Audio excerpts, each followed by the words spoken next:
All right, we are live. We're live. We're a little much earlier than we normally are. Mima hasn't shown up yet. I don't know where she is. So, and what's up, little squat? You gonna say hello? Hello. Hello. We got dinner tonight. Eli, Gable, my mama, I'm gonna Daddy, check the chat, make sure it's working right. Kiki, and me, Octavia. There we go. Chat's working. And I am going to work on some coffee. All right, baby girl. Love you. Go finish eating. All right? We eat red cranberries. Yeah, we do, don't we? Yes. I'm going to get some coffee. So Cranberries on if anyone's here, Thanksgiving. just give me just a moment. All right? Just a moment.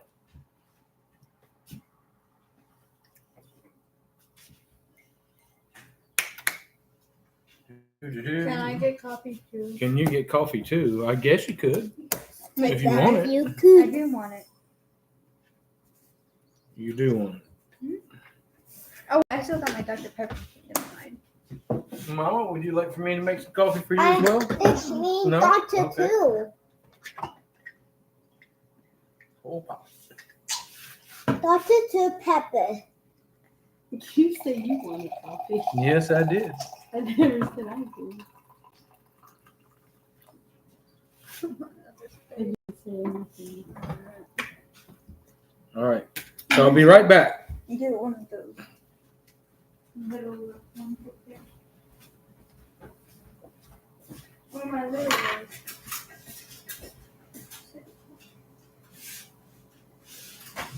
It's that and potato. Little potato. Can I eat that potato?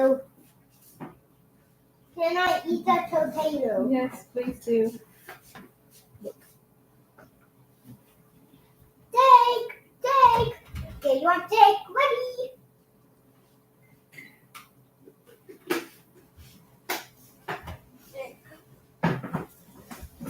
May can I have some steak? I am coming if you can hear me. If you're there, I'm just making myself some coffee. I'll be right back.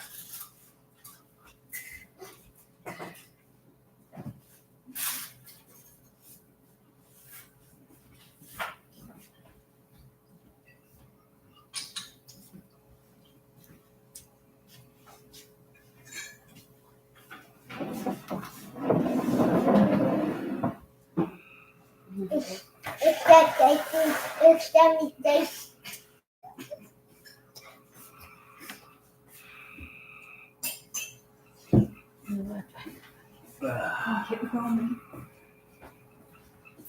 I'm coming too. I'm coming too. Coming? All right. All righty. Here we go. Oh, Oscar, hello. Oscar's in the house. Well, not literally in this house. I need to tell Oscar. Oscar, hello. Oscar's in the house. Get out of here. I need to talk to him in Spanish. Huh? I need to talk to him. Uh-oh, Oscar, Mima, right here. She needs to talk to you in Spanish. You're in trouble. Oscar, Mina. Oscar. Hola, Oscar. Espero que todavía esté ahí. Let me see. Hola. Si todavía está ahí, me puede hacer un favor. Me puede llamar como mañana o siguiente día, si puede.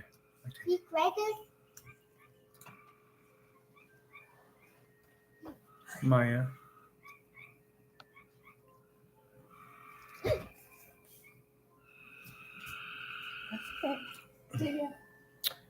I don't know if he's answering, Mama. I don't know either. He might not be here anymore. That's true. So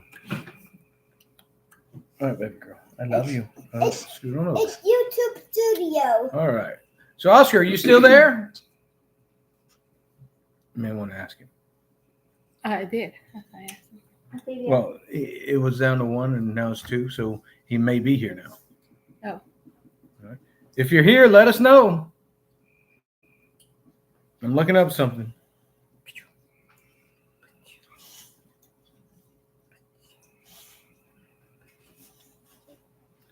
So how to make a marriage work, Mama? That's what we're asked to talk about tonight. Now we're gonna get a little started probably a little early compared to normal, so we may have a lot of folks jump on around 8. And I did want to say this: how to make a marriage work. I heard the most brilliant thing in the world. 2 words. Stay out of my kitchen. Oh, I don't know which one. Yes, dear. No. Those 2 words. Perfect marriage. No. Yes, dear. I did steal that. Mitch told me that. Oh, okay. Yeah. Mitch told me that. Yeah.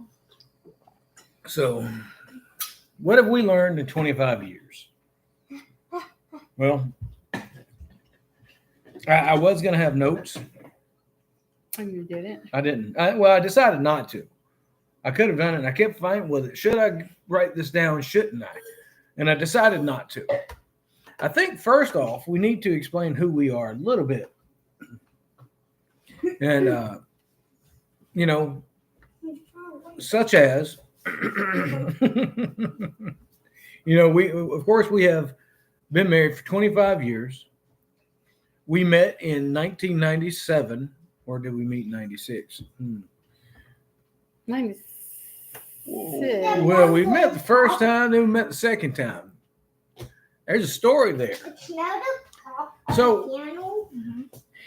we were married in 1999. We have 4 children here with us today. Leave it there. Yeah.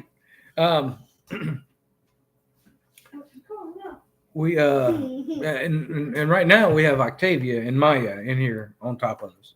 Well, because one, we just finished eating and they are still eating. So we were. They're taking their time. They're taking their time. I hit my eye. No, you didn't hurt your eye, baby. You're fine. I did my So- eye. So since we do have a house full and we don't have a studio, we're all gonna have to put up with Octavia. Well, that's part of marriage. Yep. But I'm gonna tell you to start with, the number 1 rule or goal for any marriage, and you can look at it as a positive and a negative, whichever way you want to look at it, is either you can be selflessness, or don't be selfish. You can't be selfish. If you're going to have a successful marriage, you can't be selfish. You've always got to consider your spouse. True. Yes, dear. In 25 years, how many times have you used that yes, dear? Well, at least twice. I just did. Right? So it's not always yes, dear. Yes, dear. But it is 3 times. It's about not being selfish and compromising as well. It Compromising is a huge thing. is. So we had, all right, so let's back up for just a moment. I'm going to introduce myself a little bit that I don't know if I've ever said on camera. All right. First of all, I went to college, and I went to a Bible college, and then I went to another Bible college. I got not a degree, but I got a diploma of graduation. And then I got an associate's degree in business. I almost had the bachelor's, but I didn't finish that because long story there. Anyway, so we are. Why was I saying that? I saw you do that. You were saying you were going to introduce yourself in a way that Yeah. So our background and who we are, we were youth pastors. I think I did say that in our who we are video. I believe so. Yeah, we may have. But that was 3 years ago. So I forgot all that. Man, my goodness. I'm 50. No, you can't. You can't be doing that. That's why notes are good. Oh, yeah. And you are like one to always say, have notes, and write notes. Yeah. Oh, yeah, that's that it came and went. Yeah. Something we had just said, and it was in my mind, and I wanted to explain, I have no idea. and it went. He said, just notes, take notes. And then I was like, yes, I remember now. Now I don't remember. That's sad. That's bad. I'm going to drink some coffee. Maybe that'll help. That might not help you. Laugh. Learn to laugh at yourself.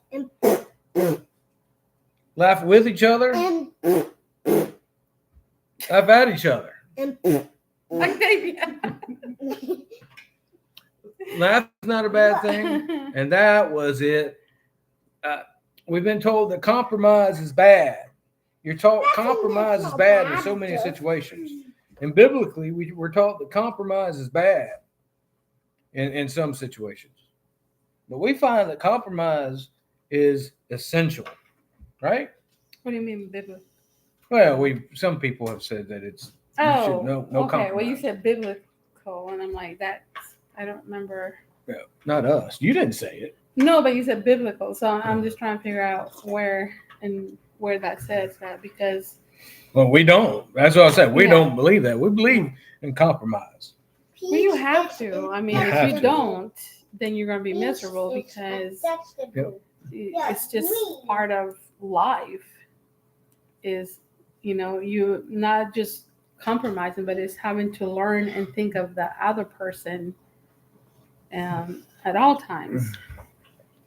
Because I mean, even for me, like if I go buy me a dress, I like to look at it and think, okay, I like this dress, but I also Maya, please help. Uh-oh. She grabbed bread. Okay.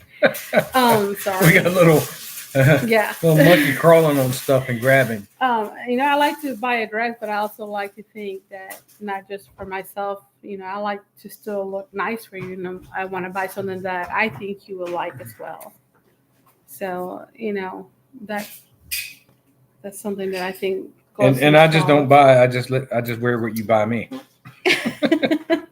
Don't eat water. But no, usually if I do buy you something, I usually like to ask you if you like it. Okay. But, yeah. So you had all this come.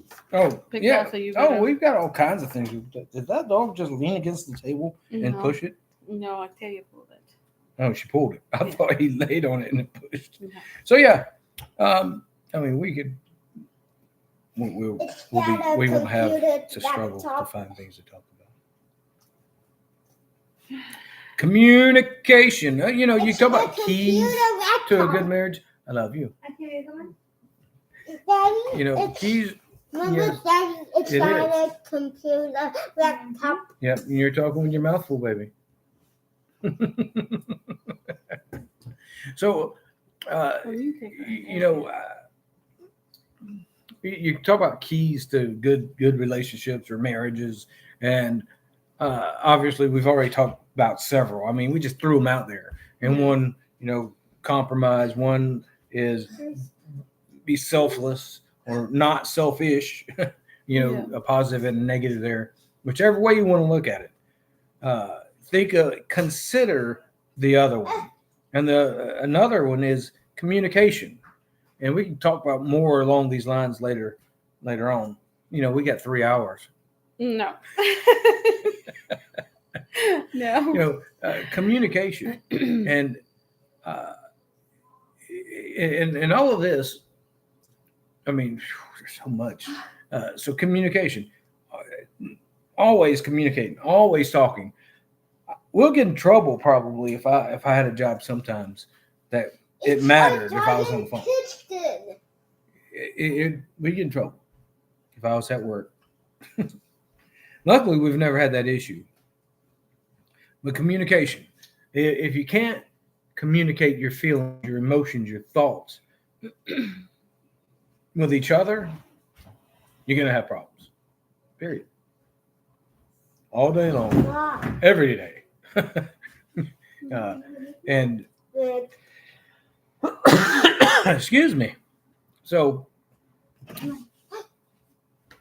communication is essential, and it's not just when I say communication. Wasn't me, Octavia. Excuse you, little squat. Why don't you go visit with Maya? No. She wants another piece of steak. Yeah. Can you give her another piece? Yep. Octavia, she had so much. And we could talk about, communicating and talking, but in communication, it's not just about the content. It's also the presentation sometimes. I go, hand me the keys. What's wrong with you? See? Can you hand me the keys, please? Now, we have never, I'm going to say, if we have, she's going to have to remind me. We have never been in a shouting match at each other. No, the only time that I've ever, not yelling where I talk more loud is when I've repeated like 4 times and you don't need, I'm like, what? And I'm like, oh, I said. I don't know what you're talking about. You're talking. It's really funny when that happens. You know what? This is a mom and dad conversation. You see this? So it's not that, that I'm yelling or anything. It's just that after 3 or 4 times and I repeat it, I'm like, I don't yell. It just comes out a bit more louder, but I don't. That was the dog. I don't like to yell, and I don't like to yell at the kids, and I'm just not a person that likes to yell. Yeah. So, and I don't think you are either. Well, I know you're not. So sometimes when you get upset, you'll. So shout. I have been known to raise my voice at the children. You don't have to agree so hard. She's just agreeing with you. What does she? No. Maya, please help. Don't, Maya. Help her with that, baby. Octavia. Stop. No. Come on. She's So- got a big hunk of beef, and she was getting ready to just hand it straight down to the dog. And no, he's not. Not getting that. Well, actually, Wait, did we just yell? we're like, no, yeah. So that's about it right there. Yeah. Yeah, I'm more calmer about things, probably. Well, Dr. And too. I guess that's good because that balances together. Yeah. There are times that we probably need to yell out a little bit more than usual, and Oh, I do that well. but yeah, so that's where we compromise each other well. I'm more calm and more at ease, I think, with some things. No? What did you spit? I don't know what that was. Piece of meat or something. That's Yeah, gross. I know. I'm like, yeah. At least he didn't spit it on you. No, but that's gross. Hey, and that's a good rule of marriage right there. Don't spit at each other. like the alpacas. Yeah, like the alpacas. Yeah, don't spit at each other. Sometimes you might need it. I like peppers. Sometimes I didn't say you did. I didn't say you necessarily. Luckily, I've never been spat at by my wife. Oh. So, yeah, but communication, going back to that, I think that is a really important thing. You can tell your story. Which one? There's many stories. We'd been married maybe a week. A week? 2 weeks. I don't know. You're in the closet trying to keep me out, and I pushed it open, sat down next to you. That's your story because I don't remember it that good. You don't? You always tell it. No, I don't. So we hadn't been You married. do. We hadn't been married maybe a week, maybe 2, maybe 3. I don't know. It wasn't that long. You didn't And, don't have a wish to. And I couldn't even tell you what Yeah. it was about, but she was upset, and I have. you know, going back, I had studied before I got married. I studied marriage. I read about it. I studied it, and I was determined to try to be pretty good at it. So I know one of the things, you know, in life, whether it's at work, whether it's your friends, hello Shane, whether it's Hey.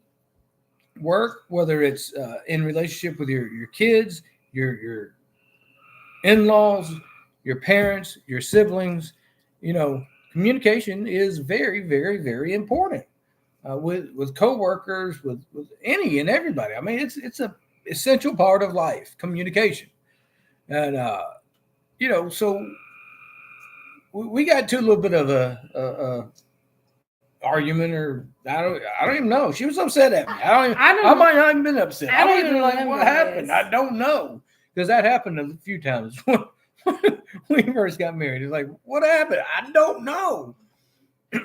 So this specific time, she was in the closet with her back to the door on the floor, sitting down, boo-hooing. And I'm like, if you don't talk to me, I don't know how to make it better.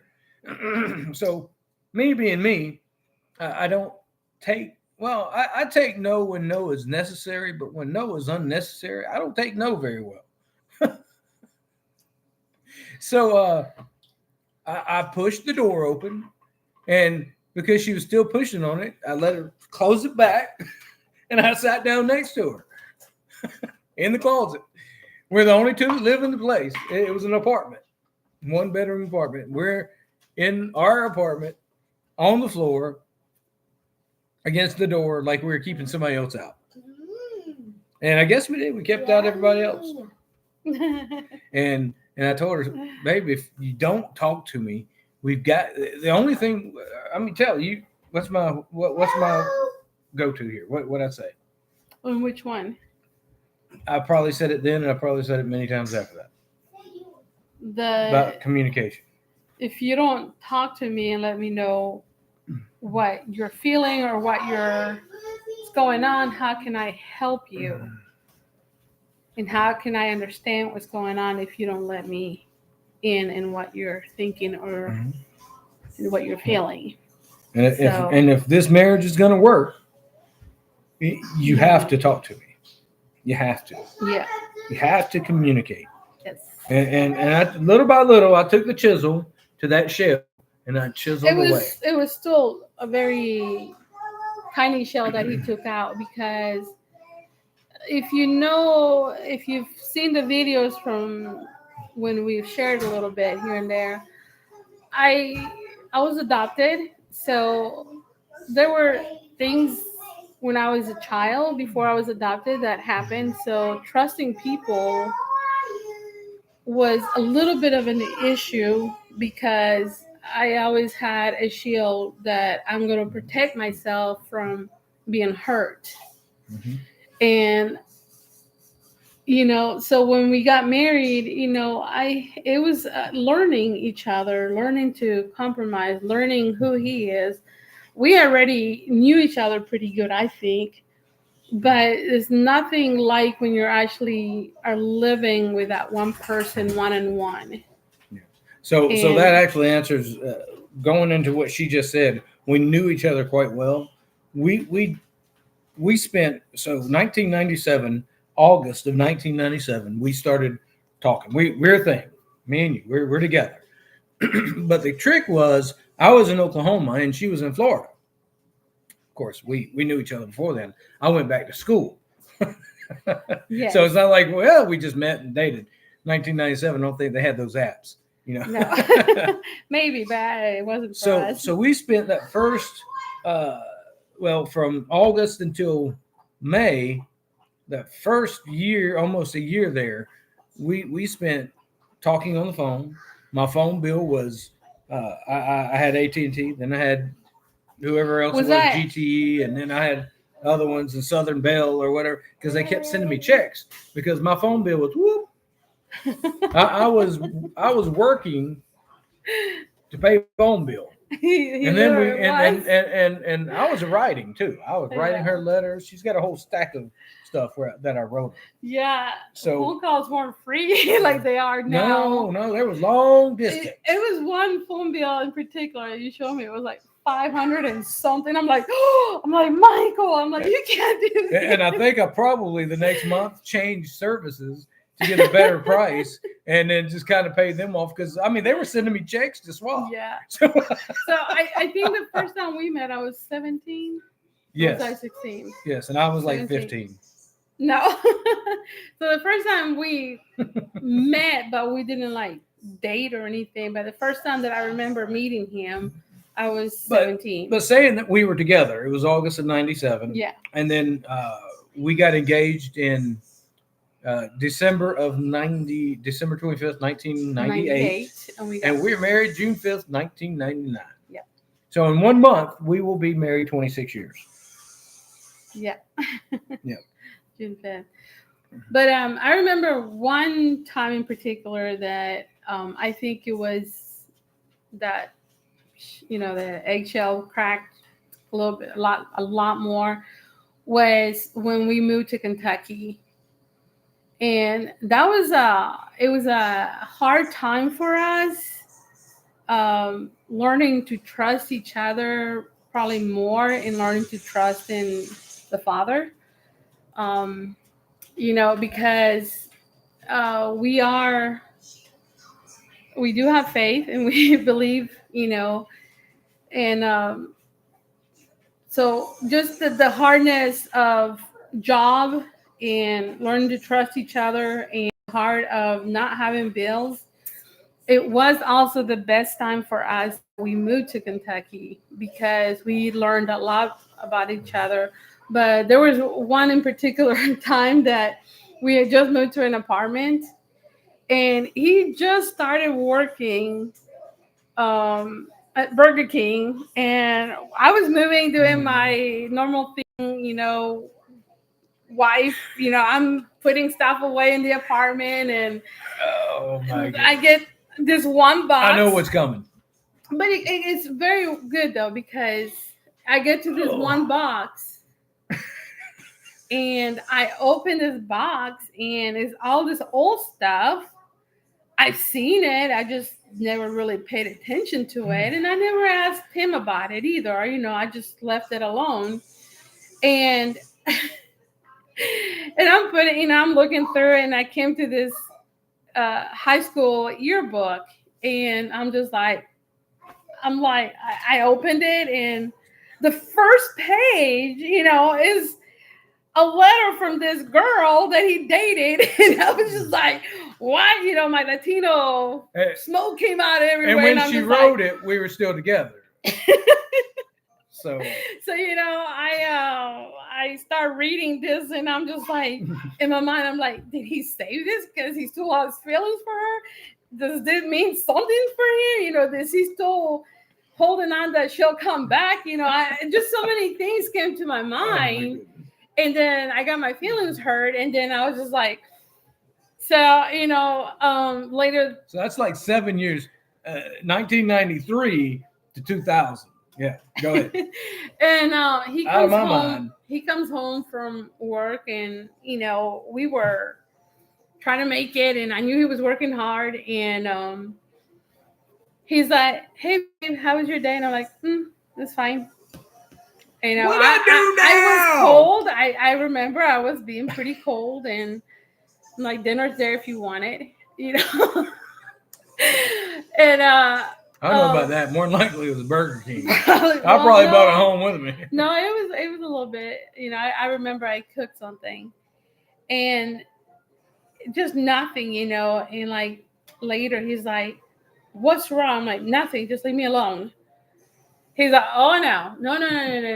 He's like, "There's more than just nothing, just leave me alone.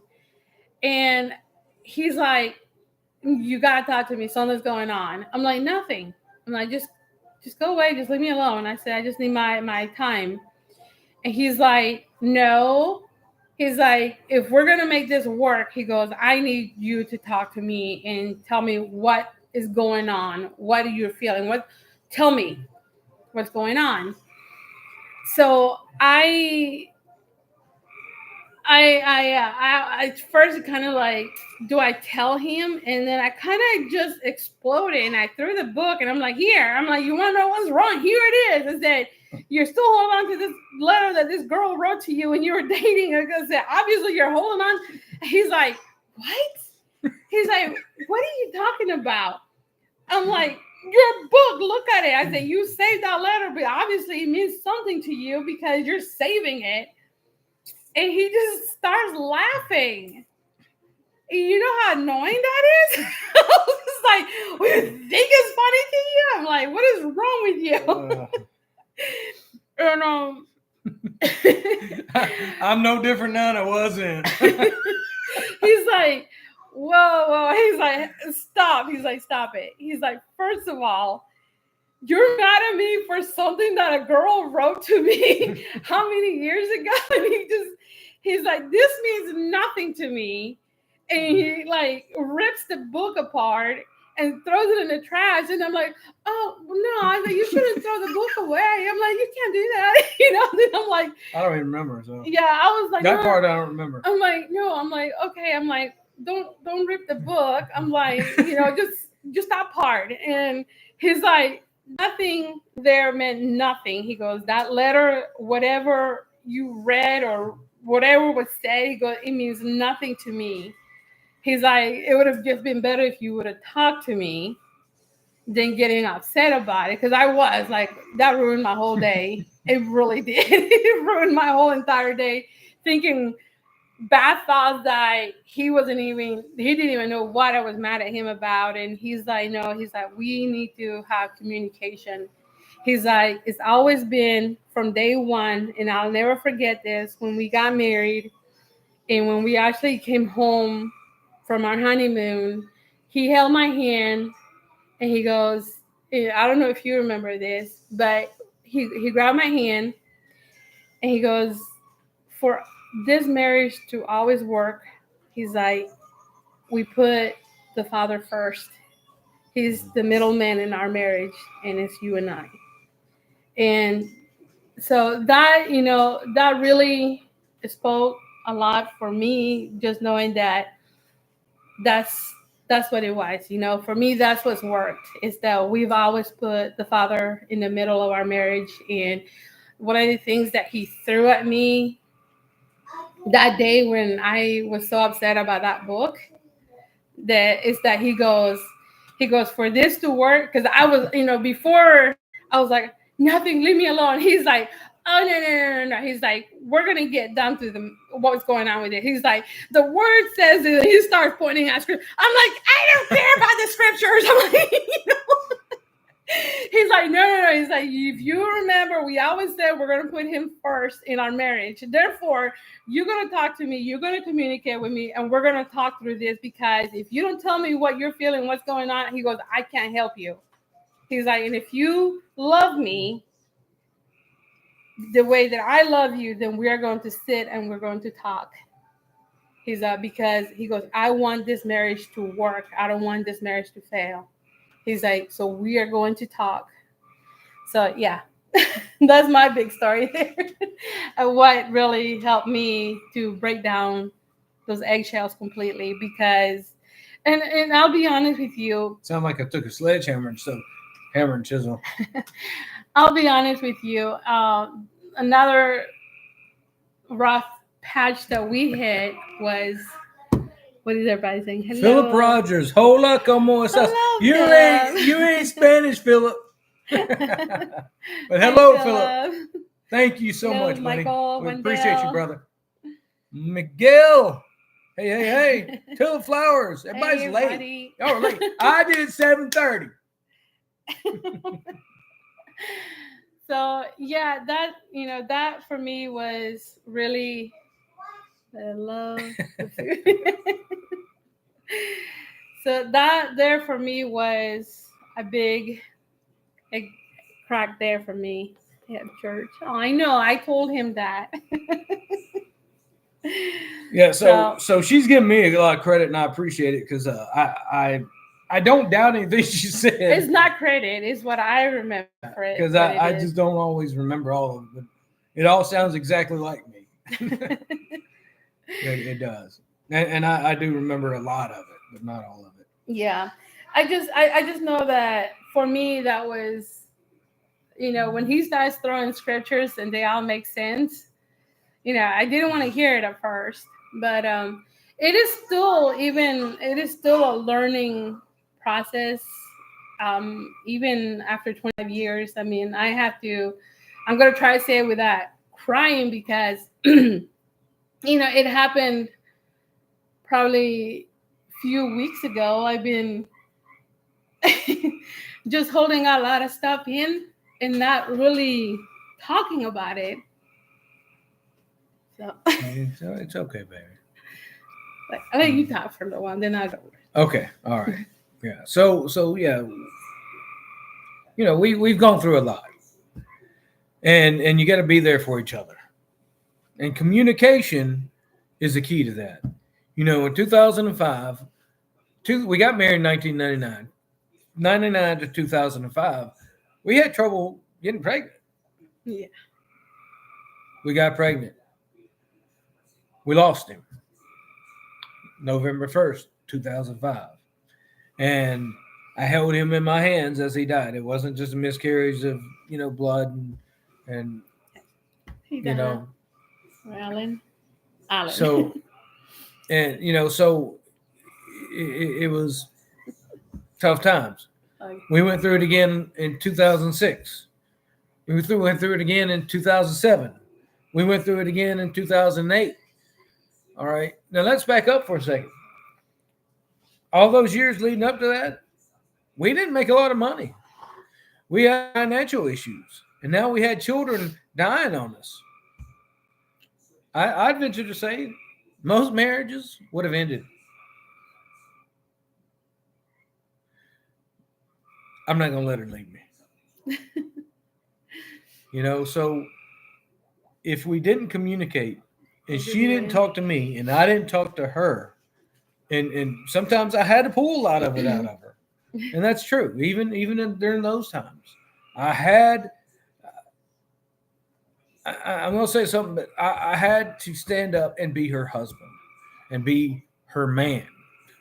I'll put it that way. Yeah. And in which case, not saying I wasn't hurting, not saying that I had to put my feelings aside, but or not feel, but I had to have more of a shell or more of an armor on so that I could protect her and I could be there for her. And then there were times where, I showed her that I was, because I didn't want her to feel like she was in it alone. Like, just get over it, woman. I'm good.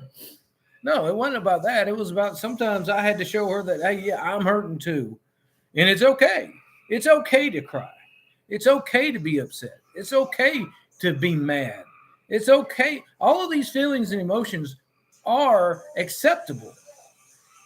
But most of the times, it's just like when I tell Maya that a perfectly acceptable answer is no. When a young man says, hey, I want you to go out with me. No. It's an acceptable answer. Matter of fact, it's the best answer. Until I say so. But anyway, so no is a great, perfectly answer. And how our feelings, our emotions are all perfectly acceptable. But how you react or your actions out of those are what may not be acceptable. The yelling, the screaming, the pointing, the calling of each other's names. So we talk about communication. There's good communication, and then there's bad communication. And that is one thing that we've decided 26 years ago, before we got married, that we were never going to use our language against each other. Yeah. Never. I'm not going to talk you this or you that and call each other names. We've never done it. And we made that decision before we got married, and then we've acted on it. And we would never talk about or even contemplate divorce. Not something that comes up. Never throw it at each other. Even when we're angry at each other, we do our best to lift each other up. And it's got to be a conscious decision on the husband and the wife's part to decide that you are going to be there for each other, love each other, and communicate properly with each other. Right? Absolutely. Yeah. So when we were going through the toughest times, me as the husband, and we believe that the husband should be the head of the house.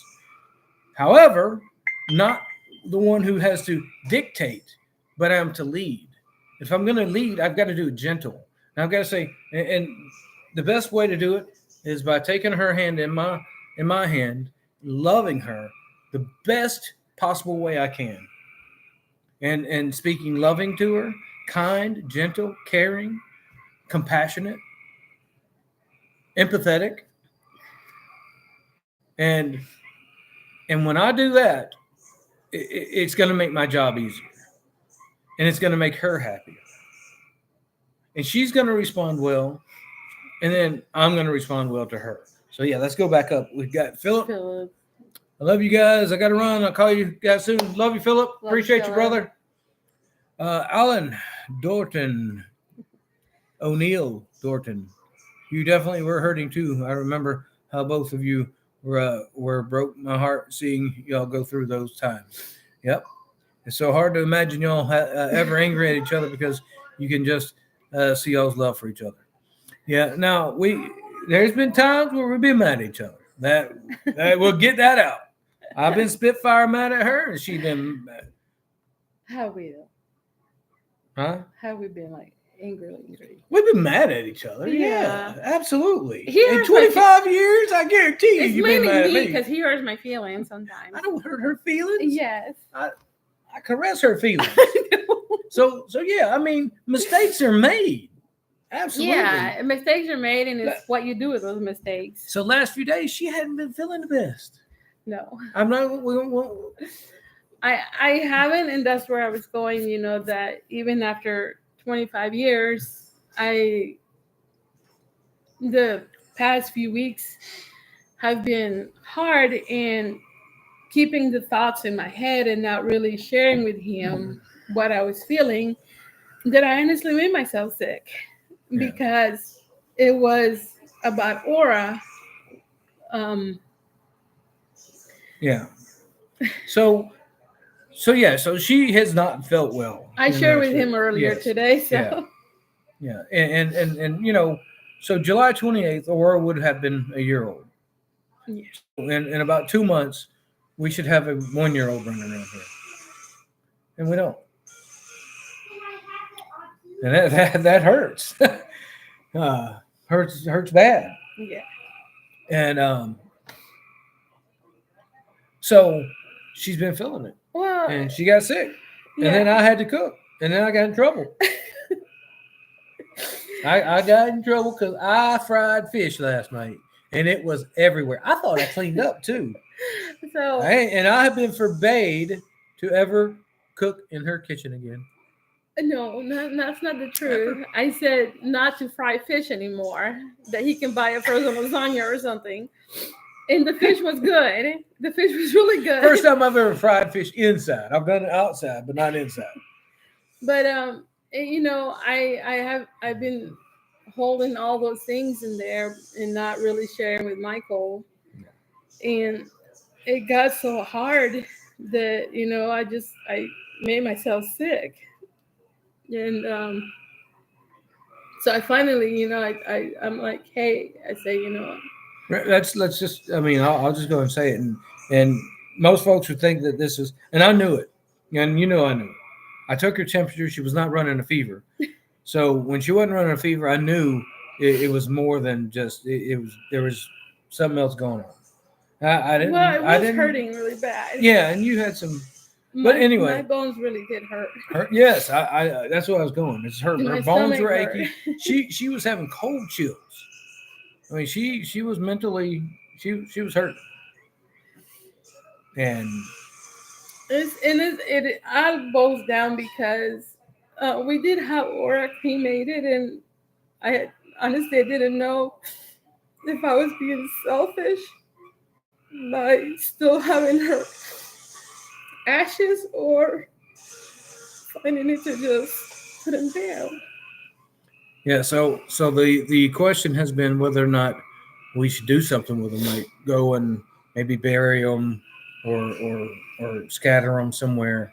And I have to explain is that there's a lot of people who get urns and put an urn and fill their ashes of their loved one up on a fireplace and hold on to them. So us having them and they're put away because she hasn't been ready for this, and that's fine. And I've taken care of that. I know exactly. No one else even knows where. I mean, I've got it, and so that's the question. And it's okay. Even if her birthday comes and we're okay. It's okay. There's no right. There's no wrong answer or question or even how we handle it. There's no right or wrong. There's no book written on how it needs to go, and there's no laws written in the Bible or in the law of the land of how you have to handle that situation. Therefore, how we handle it is perfectly acceptable as long as we don't do something ridiculous with them. I mean, So yeah, so when we're ready, we're ready. When you're ready, communication does definitely help because you know just talking to him really helped me a lot today as well because I had just been holding it in, and one of the things that he told me, and I haven't said this to you yet, one of the things that he told me is like, Maya, I told him that I was worried about Maya because, she was like, Mama, are you okay? And I'm like, yeah, I'll be, I'm fine. And then I guess she asked him last night when they were cooking that, is Mama gonna be okay? then when we got home from the store and I was up here cooking, um, you went outside to fix something in the pool. She looks at me and she's like, Mama, what happened to you last night? And he had just told me that it's better that I cry and let the kids see me cry than holding it in because they also lost a sister, and it's okay for them to see you cry. And so, when Maya asked me that, I went ahead and talked to her, and it does help. It helps for me to express that as well, and it's good for them to cry as well because I still think about Aura. I still, so it's good to have communication and compassion. yeah. So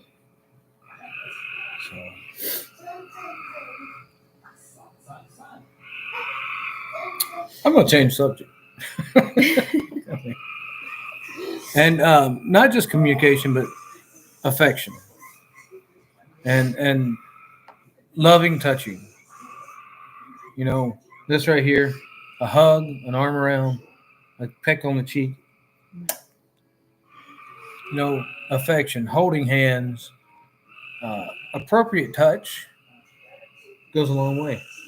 Gentle touch goes a long way. Um, I was raised boxing with my daddy.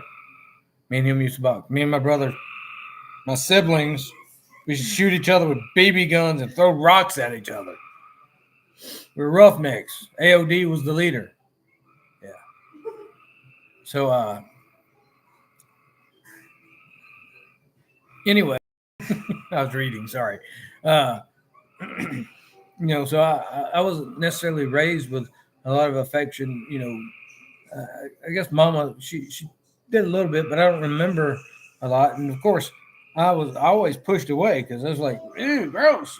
Someone tried to hug me or kiss me, and I thought it was gross, and I don't remember why. Of course, Daddy was that way. He was, and Nanny was that way. My daddy's mama. They thought kissing and stuff like that was gross.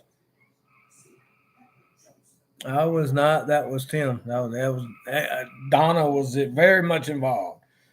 AOD. um, so so learning how to love and be affectionate. We could go through the what is it seven love languages, and I could say in the book they recommend that you find your one love language, what speaks to you. But I say don't find what speaks to you. Go ahead and reach out. And if you've never read the book, I like the book. I love the book. I've read it several times. And it talks about your words and things you say, things you do, where you do works of service, gifts of love. Maybe it's five. I don't know, five love language, seven love language. It's one of those. But either way, I believe personally that you should focus in on one. My love, I am to love her in action. If I'm going to love her in action, I've got to show her all of those, not just one, not just find the one that speaks to her specifically, but all of them. Maybe she may not care for one of them as much as the others, but that's okay because that love tank they talk about in those books, I'm going to make sure it's not just filled up. I'm going to make it overflowing. And I'm not just doing that for her. We're doing it for each other, and we're doing it for our kids. People probably are a little crazy because I don't know if you hear it a lot on the videos, but we say "I love you" a lot around here.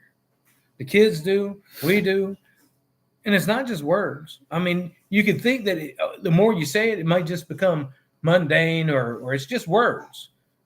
But when you have the actions to follow those words, they're not just words. Yeah. So I'm getting. I see a couple here. Tulips. I'll be right back. All right. Oh, we got Octavia. Yeah. So I'm going to read a little bit here. Tulips. Oh, Chelsea says, Mom did say there wasn't a lot of affection growing up, and that's why she was always affectionate with me and stuff because she wanted that for us. Yeah. So I wasn't the only one that felt it. The eldest, the way older than the rest of us, she felt it too. Now we were in a failed marriage.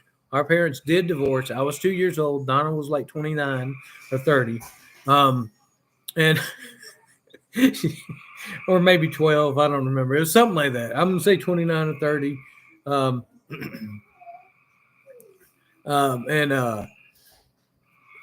We say love you all the time. Yes, we say it too.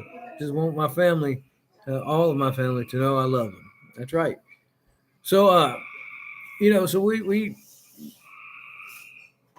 we kind of had a rough go there. When your parents are divorced, it's a devastating effect on the family.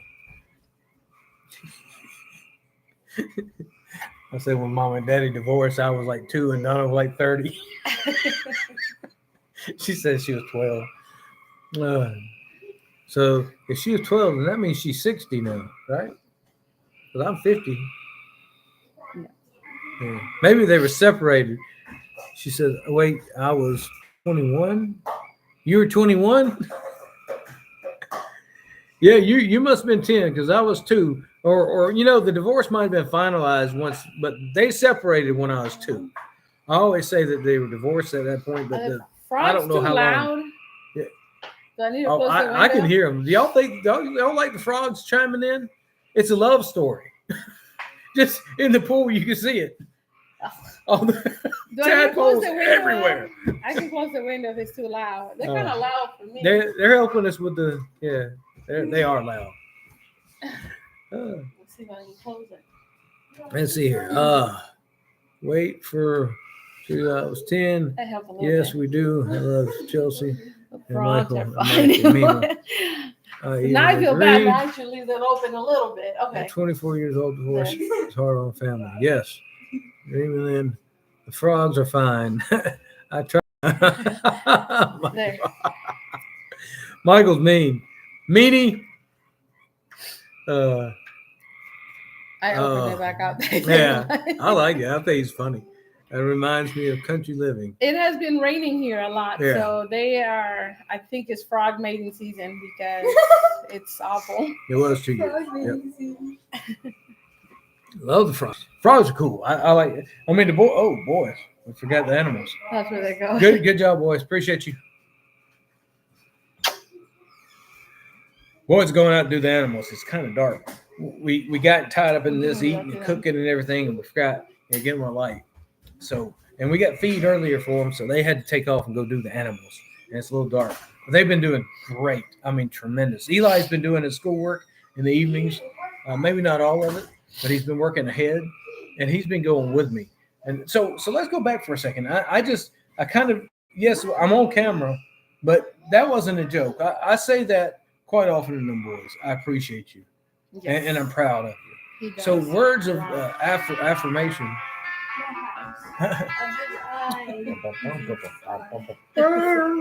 It's my mom.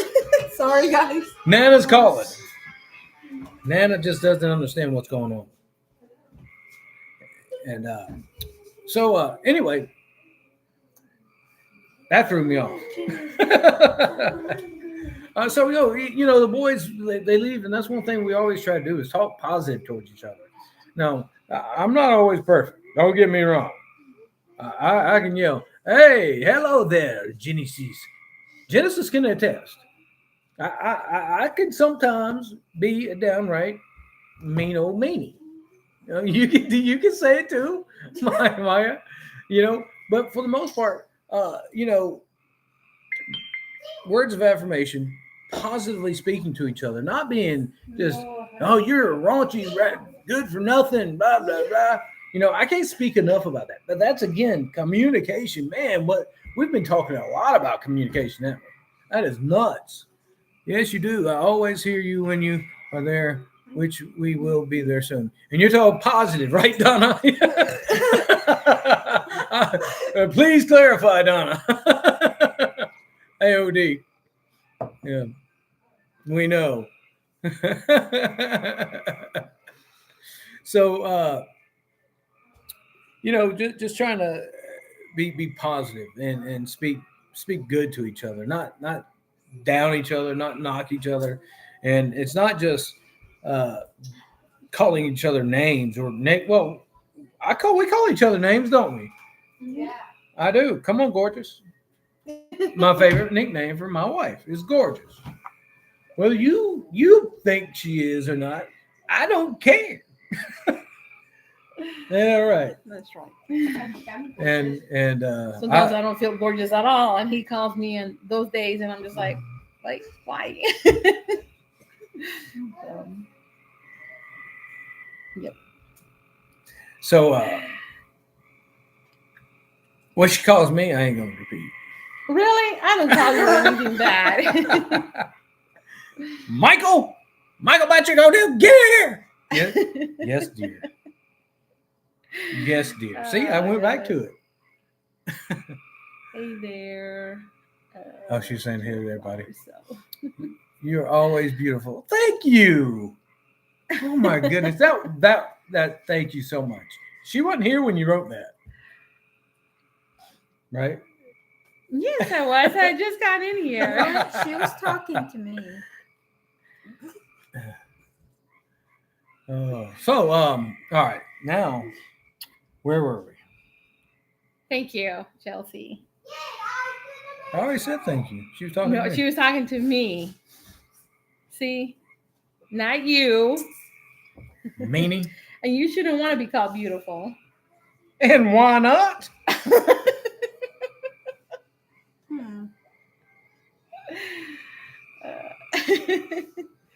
See, I don't know what happened with his eye. And it's not because I punched him or anything. I promise that. See? Hold on. No. It's all red. I think it's stress related because she been proof. Thank you, Genesis. Proof. She just knocked me out. Oh boy. I woke up the next day. Thank you. I look like Papa J. I've said that a couple of times. Whoa. What do you mean? No, that you. So you like my daddy? I loved your dad. Suck ups. She was talking to me, man, Maya, because Maya looks like She Minnesota. said hi, so you better say hi. Hi. I hear you in the background giggling. Yeah, she's a giggle monster. Because And you what have are you to doing here? talk Anyway, about- this is Mama and Daddy talk. Well, she's a product of our love and marriage, so you know. Yeah, so therefore I am supposed to be here. I'm trying to think if I want more food or not. You don't.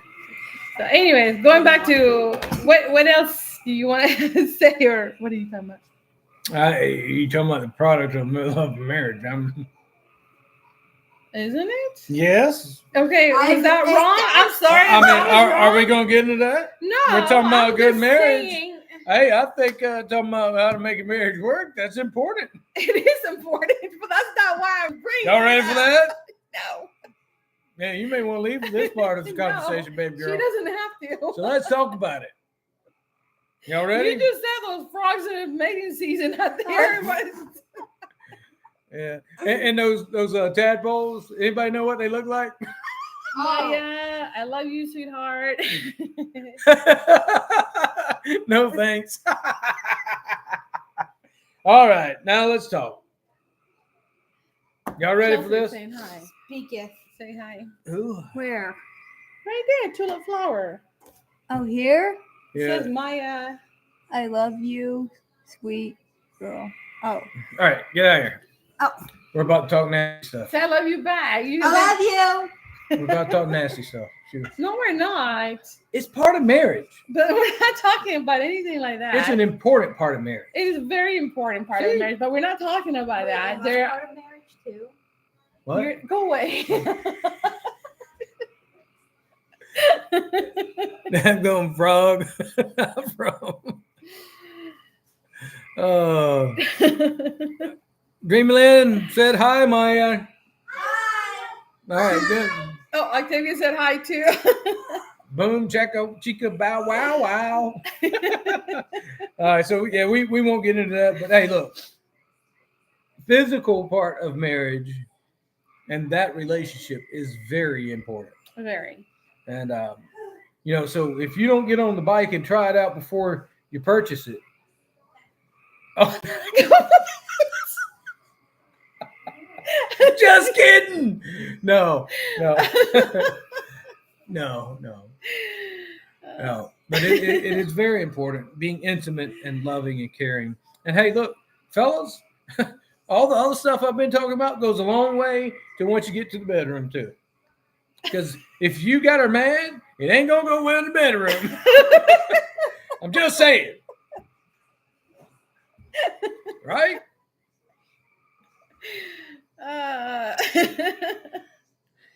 Oh my goodness. Or you had the bike stolen from the porch. I love Michael. That's awesome. Oh, goodness. Oh. Octavia, come here. Oh my. Oh. Say, hey, baby girl, I love you. Say hi. Okay. It sounds like a couple folks trying to ignore us. Yeah. So, Dreamy Lynn, no, Tulip, no. Oh, that girl there said hello. Genesis said hello. That girl there. Oh, it was like Dreamy Dreamy Lynn. Oh, yeah. Dreamland, Genesis, and Chelsea said. Chelsea didn't say nothing. That girl down there said hello. He even his glasses. You got your glasses on, and you can't. They're foggy because it's hot in here. I'm sweating because of what we're talking about. All right, there you go. Are you happy now? Okay, she's very happy. All them girls said hello, Octavia. Get out of here. We gotta talk stuff that is what. Yeah, all right, we can't do it. We're not talking about anything. Oh goodness. Oh, she's so sweet. Have you seen her lately? Hey, Salty. She is the sweetest. My She baby. is very, very sweet. She's my She's baby. very wonderful and very sweet. All I know is in the life of Octavia, it used to be Mama and everybody else. Then it was Mama and then Daddy. And then it was Mama and Daddy. Then it was Mama. Oh yeah, here we go. Daddy's catching up. No. She's so I sweet. won't ever be mama. She And loves she that always tells Maya, Maya, you're my best friend, right? Yeah. And then the other day, it was the sweetest thing. She grabs my hand. She's like, Mama, you are my best friend too. She ain't never told me that. Exactly. I'm still here. Hey, girl. So another key is being able to laugh with each other and at each other. So do you want to say? Hey, she loves me too. It used to be does. bad. She used to not like me. Yeah, she gets all excited now. I haven't told you this, but when she sees the car coming down the driveway, she's like, "Daddy's home!" And I had to tell her to wait because I don't want her to just run out while Michael's still coming. But she gets really, really excited now. So that's always been a sweet part for me to see the kids get excited when Daddy gets home. What are you laughing at? What am I missing? Okay. So Michael said, and then if the bike gets stolen, remember I said you got to test out the bike, and then she goes, and I don't think she's paying attention, but she's writing. The bike did get replaced though, thankfully. So Donna, the metaphor is that the bike is your spouse or you're in a relationship with the other person. So that bike got replaced. I need to stop. Oh, okay. She's uber sweet. Still can't believe I have a picture of Octavia from long ago. Oh yeah. Yep, you were there when she was born over there in Texas. She's always been sweet. LOL. With all them children, we know you have a loving life. Yeah, we've had a total of, and the first 5 years we couldn't get pregnant. I did Not for like a drive. I did have. I thought it was really funny. I didn't tell you this. I forgot because Maya and I laughed about it. Hold on. I don't know if I like this No, way this is no, going. no, We're no, talking about No, it was. sex. And you're like, me and Maya had to laugh about it. No. Okay. Okay, go ahead. I thought it was funny, right? The kids had a dental appointment. And I think I remember I shared a little bit saying that they had a dental appointment. Well, when they called me as a reminder that their appointment was coming up, the lady goes, "So, Miss O'Neill, I see that we have 1, 2, 3, 4 children. Oh," she's like, "and they're all by the same dad?" I'm like, yeah. I didn't know what that meant. Maya was like, yeah, I would if they had asked me that, I meant, well, there was the UPS guy, FedEx guy, and the milkman. Maya and I we have 4 kids. I just named off about 6 people. She goes, "Oh, and they're all O'Neills. I guess they're all by the same dad." And I'm like, "Yes, ma'am, they are." I didn't know how to think that. I was just like, okay. Oh, you got to be. No, that's the truth. Maya heard it too. I thought it was really funny, though. I'm like, I guess they don't expect for big families to have the same dad or something. Yeah. So, no. And there would be more if we could have. Yes. Yeah. Yes. Obviously. Yeah. We'd have them all. If I had all my boys here, oh my goodness. Yeah. Y'all be in trouble. And I'm not gonna take, away from something that was special in my life as well as yours, is that we did have Thomas. Yeah, that's right. Tommy boy. Thomas was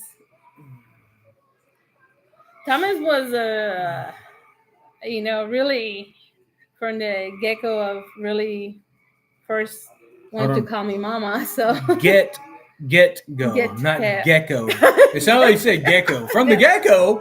What? You went with Geico? Yeah. What? It wasn't the best man, it was the Geico. Sometimes my accent gets a little bit there, okay? But Thomas was a big part of who called me mama, and he's always been there in my heart. So he is what I always say, he is our first one. So he is our 20-something-year-old. Too bad he ain't on here so I can make fun of I him. know he really needs to be, but Hey Maya, I got a new thing for you. We didn't hatch you. We didn't have you. We found you under a rock. You think Dreamy Lynn? Yes, that's why you like rocks. Yeah, you're just like Dreamy Lynn. She was found under a rock. You're twins. Okay, so if I collect all the rocks that have been given to me, it would be like a jar. Yeah. I can't even tell you. Maya likes collecting rocks. Very much, and Eli and Gabriel as well, and now Octavia has started. Well, now they find them and give them to her, though. Yes. Yeah. Whew. No, they find them. They still give them to me. I have a bunch of them out there on the little. Why they give them to you? Because they find rocks, and they're like, Mama. They don't give me nothing. They find, okay, Gabriel got. Mean thing. Eli brought this cute one, and Gabriel brought me this really rosy color one, and then Eli the other day, I have it up there. He comes home and he's looking, he gets his little pocket and he goes, Mama, I found this and I was thinking of you. And it's the sweetest rock that's shaped into a little heart. And he's like, he thought he was thinking of me. That just melted my heart. That was like the first time when I saw him smile, because he was so grumpy. For the longest time, he never smiled. And then when he showed those dimples and smiled for the first time, my heart just... And when he said that to me a few weeks ago, I mean, that little rock, and he said he was thinking of me, yeah. Maya, Eli, Gabriel. Leave them alone. Come here. Leave them alone.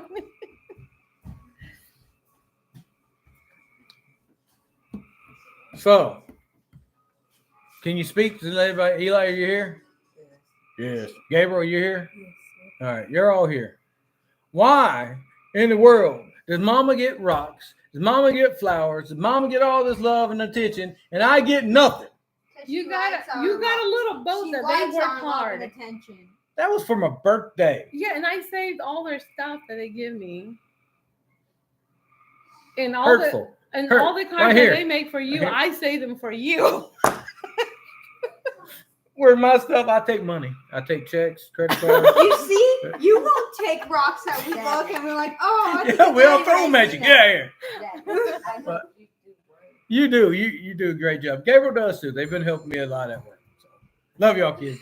Bye. Okay, and Eli is so cute. He has a little mustache going on, guys. He's adorable. He's just got little. He's just all around here. Yeah. It's so cute. Thank you, Michael. Thank you. I think I took it. It might be in the Yeah, other I'll throw one. rocks at you too, Genesis. Ow. Oh, my nail. I have everything. Honestly, I really do. I have a box that I just started, that I put everything in there because I started finding all the stuff that they've been giving me. So I just started putting it all in one thing.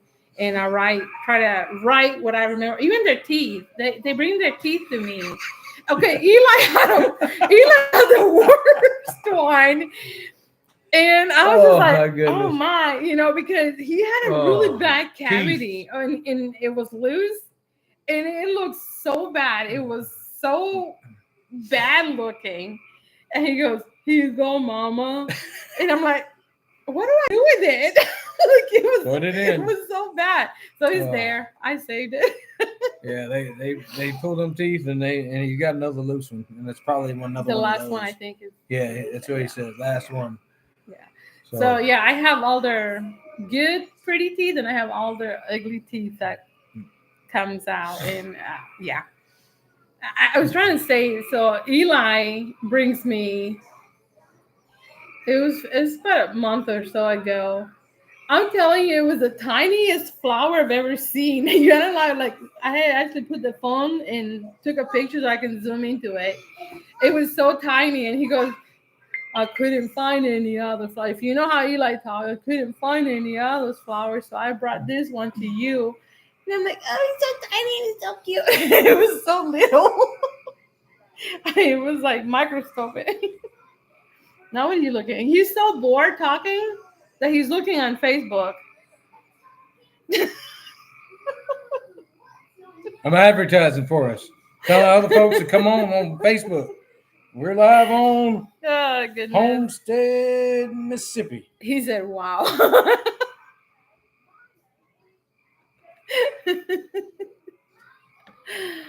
I know Aunt Mima is carrying this. Hold on. Okay, I gotta back out. I know Aunt Mima is carrying this video tonight. Wow. Oh my goodness, really? Oh, No, that's hurtful.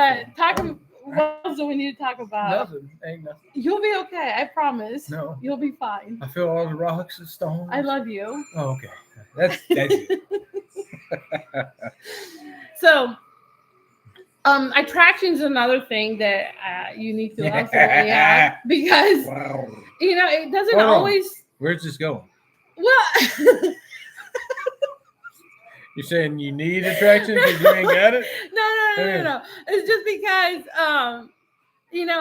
when I was a little bitty, I was actually younger than Maya, and I had a thought what I wanted in a man. Everyone is enjoying it. We are. Don't see it. Okay, so I'm trying to be more proactive, I guess is the word, of being more involved in videos.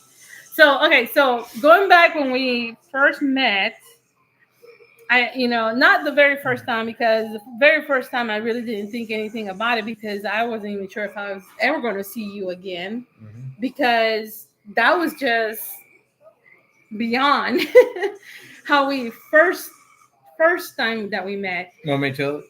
No, that's too long. You take too long telling that story. She gets on to me because I tell too long a story. So anyway, That's awesome, Dreamy Lynn.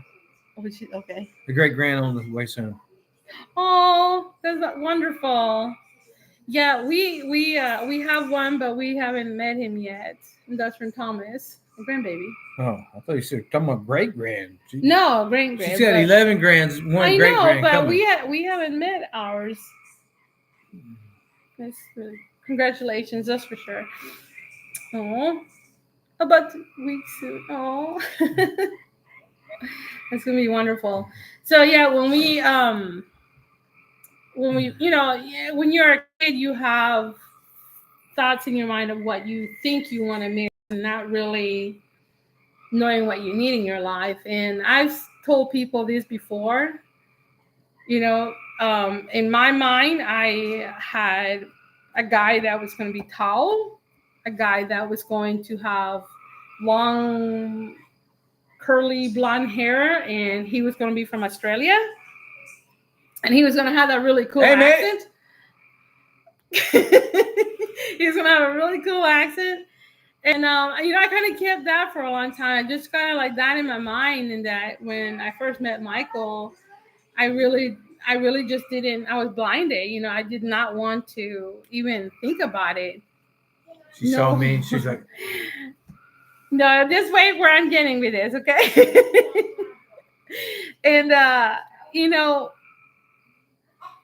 I remember I wanted to be married by the time I was 18. That was just my dream. I was like 18, I want to get married and start a family. don't read what Donna's saying. She just okay. Michael, definitely.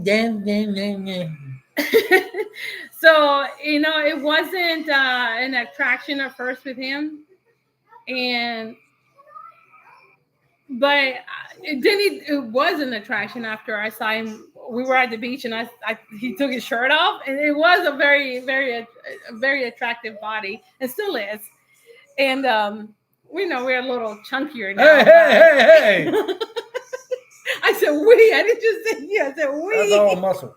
Yeah, it's a big muscle man. I'm getting great. But I remember, just. I'm gonna delete that person. Who? That one there that said that Michael definitely not tall Australian. I'm gonna make sure they can't come back. But wait. The way he loves me, the way that he loves our children, the way he treats me, could not compare to any tall man or measure out to how Oh, He no, is. they could. They okay. could not. Whew. There's no So way. you're saying I couldn't measure that? I'm too short. They could not. To me, my eyes, my heart, he is the tallest man for me. And I couldn't have asked for a better man, a better husband, a better father for our children, a better son-in-law for my parents. And I am so happy. And there's just no way. So definitely, work on those things and make sure that, that is one of the big things is that you gotta be attracted to each other. Yeah. And just loving each other and talking. And sometimes, but I do remember. Sometimes you know what? Sometimes you just have to Oh. look at things and see what is the attraction that brings to them.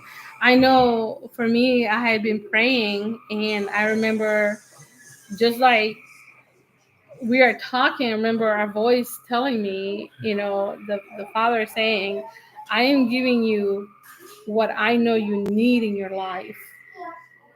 And I needed him because he is gentle, he is patient, and he is kind. And he is very patient with me. And I needed someone like that in my life. I needed someone that was patient and loving, because those are one of the things that, before I was adopted, I didn't have. I didn't really know any of those. And just in marriage, we've learned a lot, together about ourselves. And, we just kind of work with things. So my turn. So Aw, thank you. I was what, 20? Yeah. No, 21 when we first met. First met. Then I was 22 when we met again.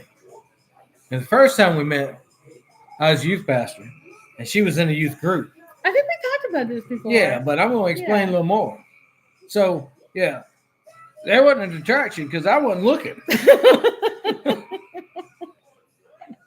and that's the truth. Because I was in the youth group. Yeah. Now, when we met again, you were still in the youth group, so I didn't really know that much. And then I found out you were 18. Then we went to Busch Gardens. See, I'm fast at this story. And then at Busch Gardens, it's like, oh, she's pretty cute. Yeah. Oh, hey, oh. And then she punched me. She decked me. And I went back. Now I called old Josie. I said, hey, I found her. So now, speaking of about wanting what you wanted in life and everything, me and my roommate in college, we sat down, we wrote it down, and we're praying about it because we were geared up to be pastors. And I said I wanted someone, the daughter of a preacher, and I wanted her to be dark tan, nice tan skin. One of two. I got two of two already. I wanted blonde curly hair. Okay, I missed that one. Right. I wanted to be shorter than me. 3 or 4. And get this. 3 or 4 feet tall, or No, I've got 3 or 4 on my list. oh, And there was one more on my list. One more on my list. And of course, I wanted a bunch of other little things, but these are the major 5. There's one more on my list. And get how this happened. She was born in Honduras. I said I wanted someone from Texas. I don't know why, because I wasn't from Texas. At that point, I'd only been to Texas once for a little trip to Dallas and back home. But I wanted a woman from Texas.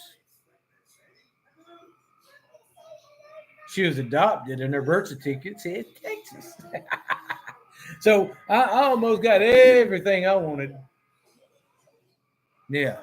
I got everything I know I needed in my life, and more.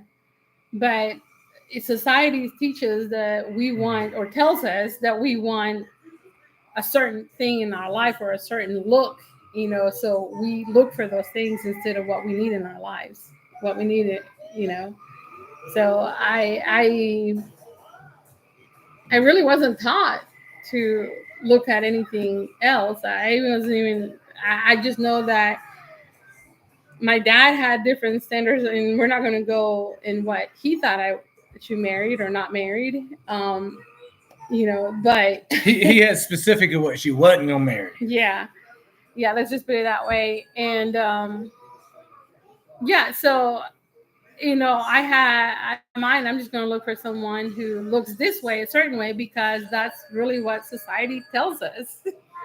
And let me correct something here. AOD Donna, my daddy didn't become a pastor or a preacher until I was 19, and I helped him start that church. So I don't consider myself to have ever been a preacher's kid. Sorry. She was, not me. I was adopted into a missionary home, which I was very, very happy because, I wouldn't be here if I wasn't adopted. So,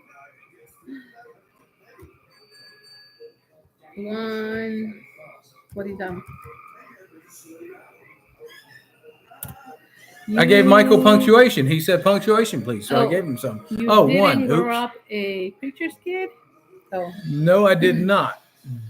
No, because you guys started a church in Orlando, right? No, we started church in Brandon, Florida. Well, that's what I mean. And I was already in college. Yeah. And in fact, me and my buddy, matter of fact, Ken McNulty, he's still down there in Brandon. He's the pastor of that church. Arise, I don't remember the name of the church, but him and me, we were roommates. Me and him and several of the girls and other folks there in college went, and we made phone calls to invite people to the first service. And then they did the praise and worship for us. My roommate in college did all the first few weeks of praise and worship there at the church. So, yeah. Yeah, and I know, Michael. I even messed up with punctuation, didn't I?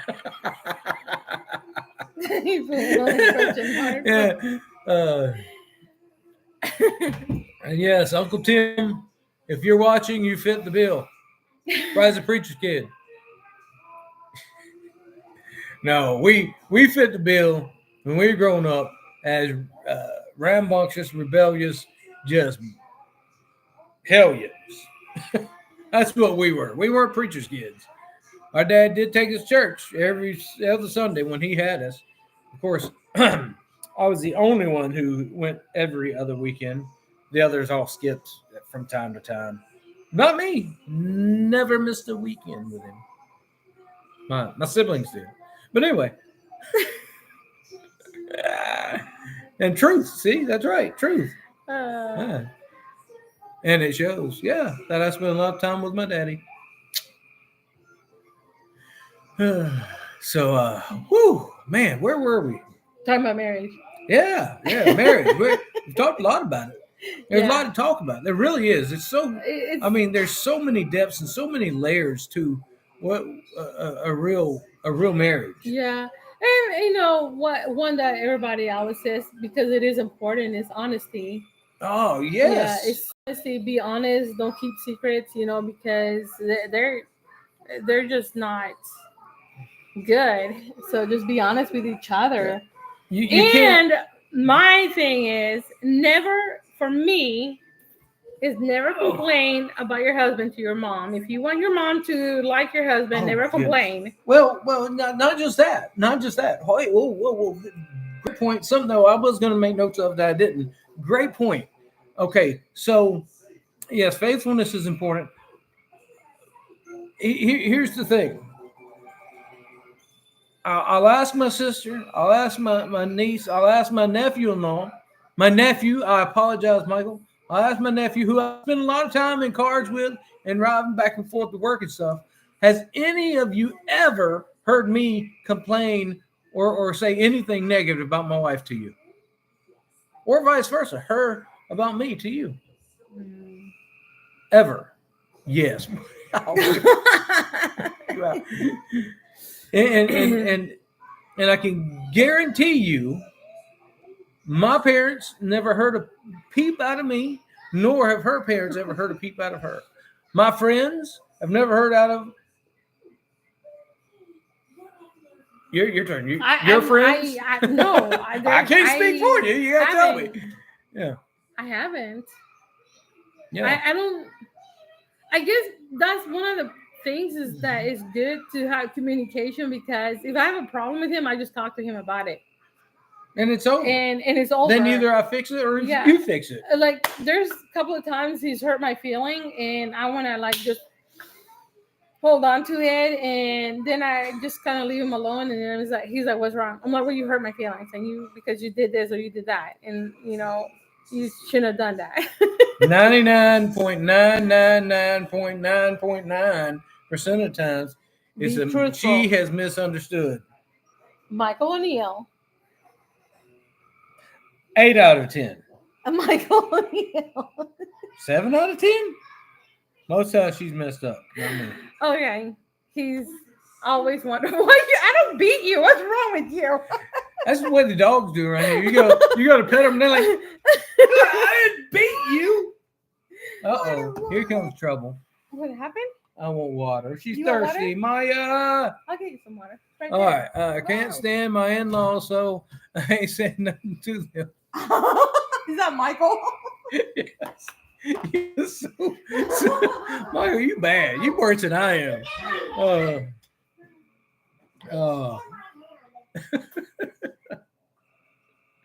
Oh my goodness. So she had to get up because Maya's really not helping much. But what did I miss? I had to go. You're gonna have to back up. Whew, you missed a lot. We were talking about marriage and the bed and all that. just kidding. Whatever, I know you love me. Oh, thank you. Oh, she's talking to Michael. They've got a little love triangle going on. Michael knew it was me without reading my name. Dang, Miss Mima. What did I do? I don't know. You said knew it was me. I don't know. I missed that one. He's lying. Mima. Yeah. I don't know. What did I do? I don't remember. But you knew it was him without reading his name. Oh, because and I said, is that Michael? Oh, you said that when I read it. He said, yeah.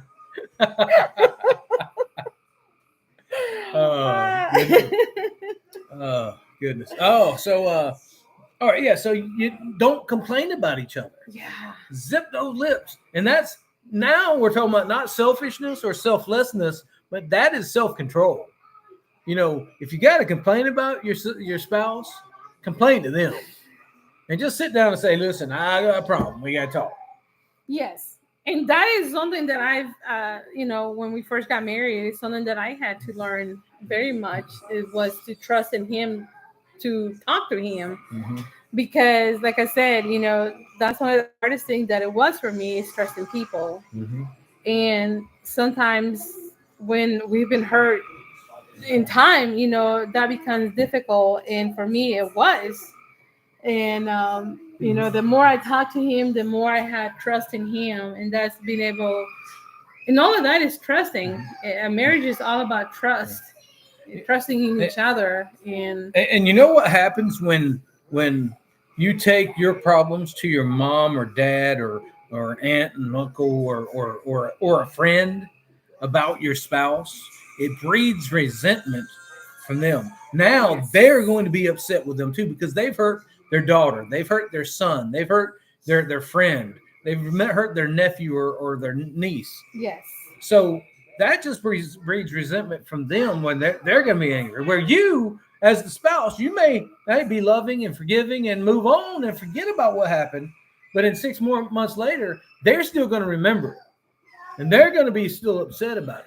Yeah, I've told Maya that whenever she gets married, I said, unless it's something serious because he's done something to you that he shouldn't have done to you, so you better run and come tell us. I said, but if it's just because he left the toilet seat up or something and you want to complain about that, I said, you better just flat that boy and put him in line. Or his feet all over the toilet. I said, you better just tell him what your daddy doesn't do that and your daddy never did that and he better not do that or something. I said, but the minute you start complaining about it, I'm going to start not liking, I'm going to start holding on because that's my baby. That's my baby girl. And I'm like, I told her, I'm like, unless he's doing something to you that's not appropriate, I said, don't you dare complain. Yeah. So I got a story real quick that I'm not going to say who or what, but I was called and I was told about a situation in a marriage where someone was being abused. And I'm talking physical. And when I was told that, I got a certain way. I was angry towards the spouse. I didn't want to have anything to do with him. Didn't want to see him. So, understandable. Well, when separation happened, I was happy for the other person. Then they got back together. But you know what happened? This guy remembered the phone calls that he took where I got pushed against the wall. I got hit. So when old spouse comes back around, somebody don't want to have nothing to do with old spouse. And that was me. No, I'm not the spouse. I'm the one that I didn't want to have anything to do with him. I didn't want to, because I also kind of really had a real strong suspicion and feeling. I knew that they weren't repentant, and that's key. So I think we just said a mouthful there. Don't complain to others about your spouse. Zip it. Talk to your spouse. Work out your own problem. All honesty, that is the best. Yeah. Because you can talk about it and then, get all those things out. And if you're not comfortable talking to your spouse, then there's a problem already. Well, now let's move to the next one. You talk to your spouse and your spouse doesn't like what you said and you don't like what your spouse said, but the next day comes along and guess what? You either got to live with them, put up with them, or forgive them. Yeah. You got to forgive. And again, now that part again goes back to being selfless in the marriage. Yeah. You can't always be right, even if you're right. Sometimes. Yeah. Sometimes you have to humble yourself and allow yourself to be wrong, even if you're right. Yeah, and I've said this before. I don't have to worry about that much. I've said this a lot of times before. I'm never right. We're always. I hear a lot of women talk, and even some friends, they talk about what. Say go what ahead. You say. No, go ahead. I don't want to forget this. A married man, if you're at work, stay away from other women in the workplace if you can, or be with another person in the room. All right, go ahead.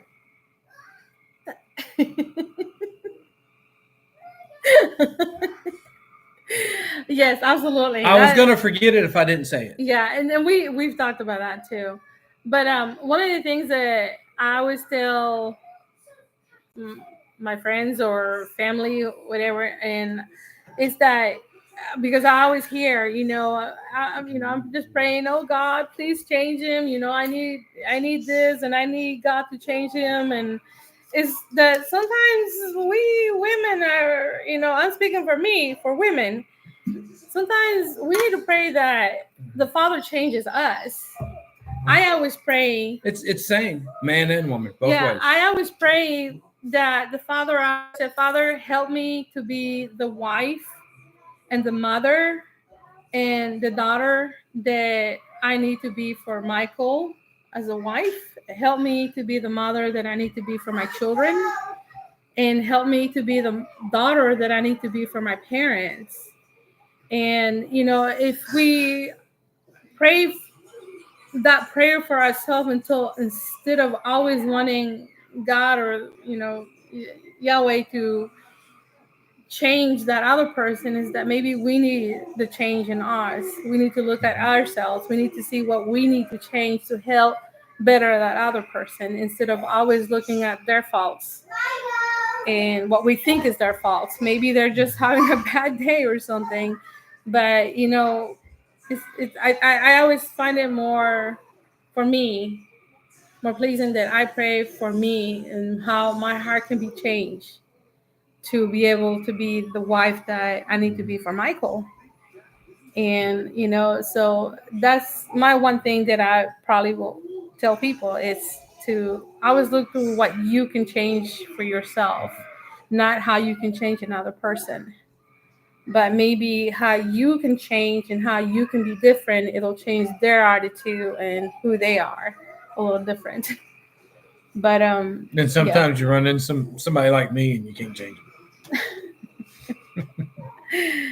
Look, I can tell you right now, I am from when I was, let's go back 27 years ago. We met in 1997, 27 years ago. And, 28 years ago, 1996. I don't remember now. I can't even think. 29 years ago almost.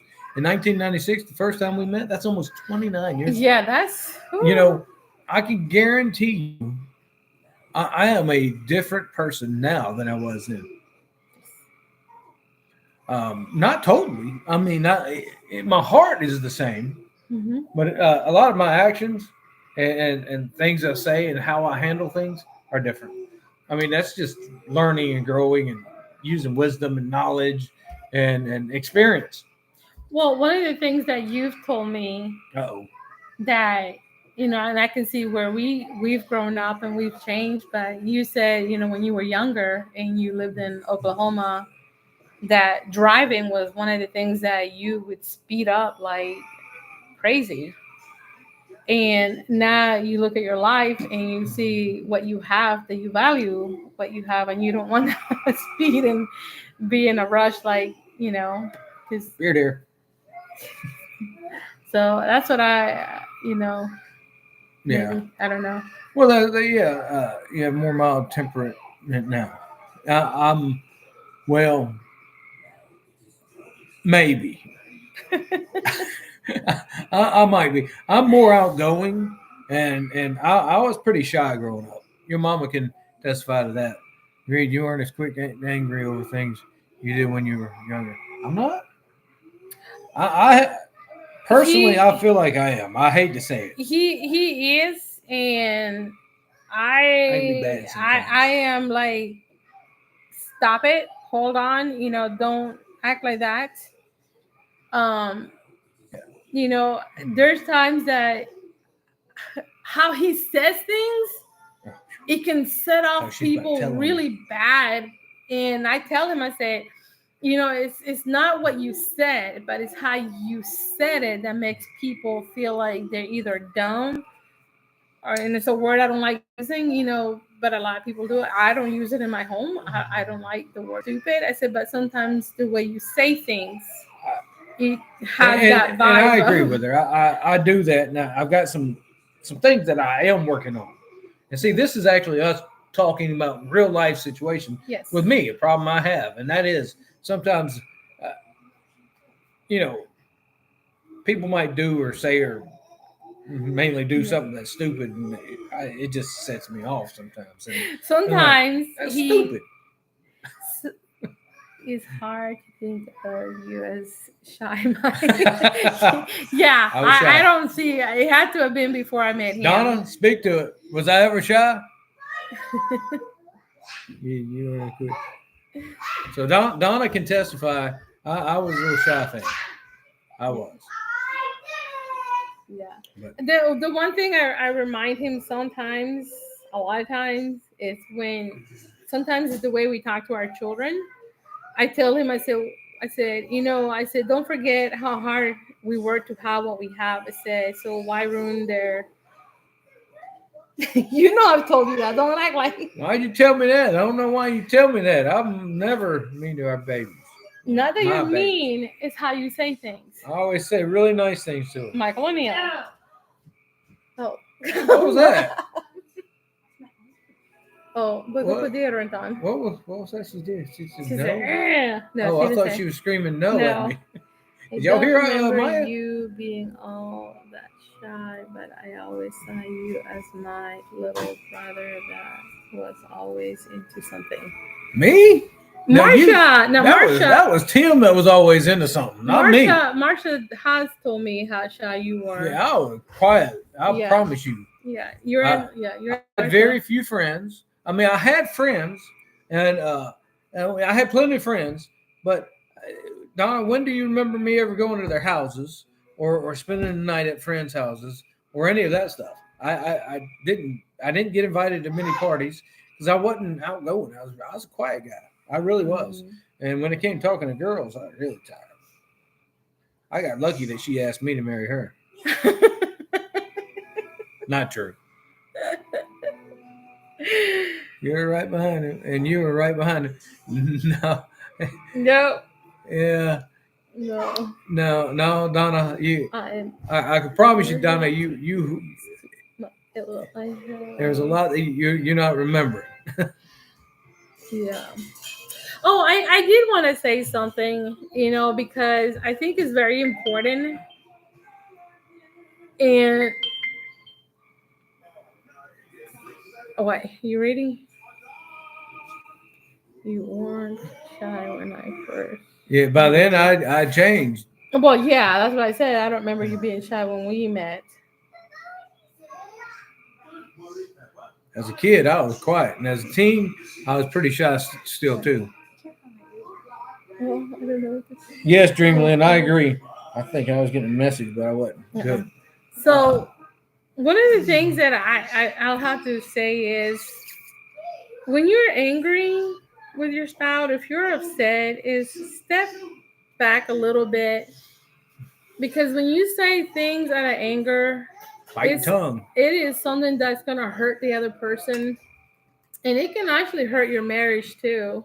If you say things out of anger that you didn't mean to, it's better that you step back and think about what you're gonna say, because your tongue can either destroy or make someone happy in life. Well, Scripture says the power of life and death are in the tongue. Yeah. And you can build your relationship and you can destroy your relationship just with the words you use. Mm-hmm. I mean, in a heartbeat. Yeah. It can change like that just by something you say. Before I was adopted, there were so many things that were said to me as a kid that even into my teens, I held on to, believing and feeling that I was worthless because of the things that were said. That I think I was about 14 or 15. I really determined in my life then that I was going to be really careful in what I said, because I never wanted to, and I never want to hurt anyone with the things that I say. So I always, sometimes when I say you have to give me time to think, it's not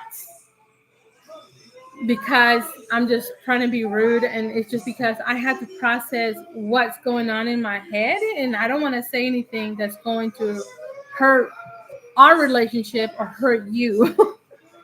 So I always, when a lot of things are laid on me, I usually have to step back. Unless you catch me in a really, really bad timing, then sometimes even what I think is bad is not as bad as other people might think.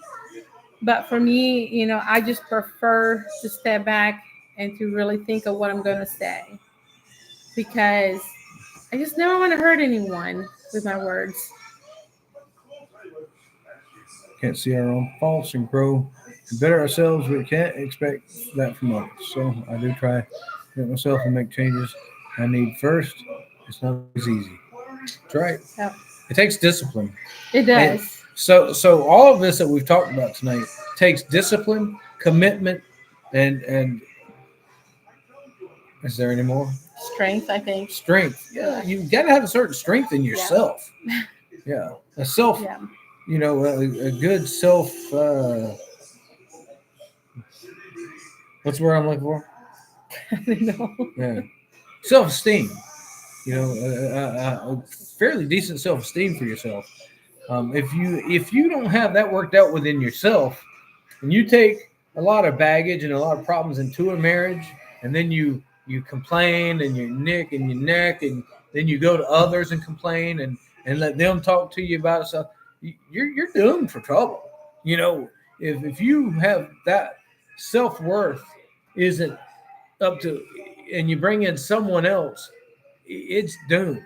It Mm-hmm. really is. If your Yeah. self-worth is not what it should be, and your self-esteem isn't where it should be, and well, you know, if you have a spouse that's helping you with that and they acknowledge it and you're okay with that, that's one thing.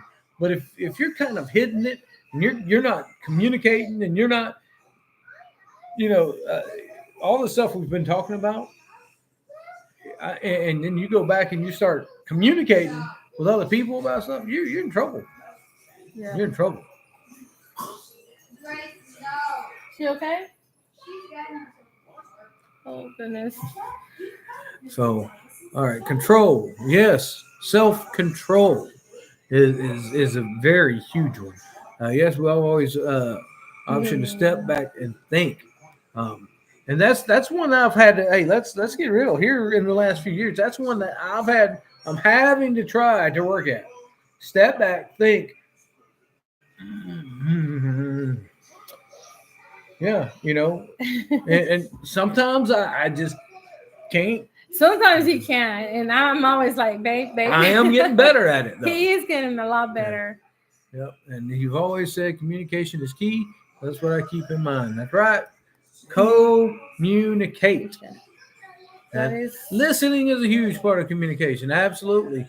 Because, all right, so the jokes always are that the guy doesn't listen and stuff. Well, if I don't listen, oh man, you in trouble. I agree. I mean, being a good listener is key. Not always sitting here and having to talk, and that. So not only self-control and self-esteem and being selfish. So part of not being selfish is giving the other person the opportunity to talk, and then being, you know, Michael said something. Don't cut her off earlier because I cut you off, but I didn't. I asked for. I did kind of ask for the permission for first. So I didn't just cut her off, but he's right.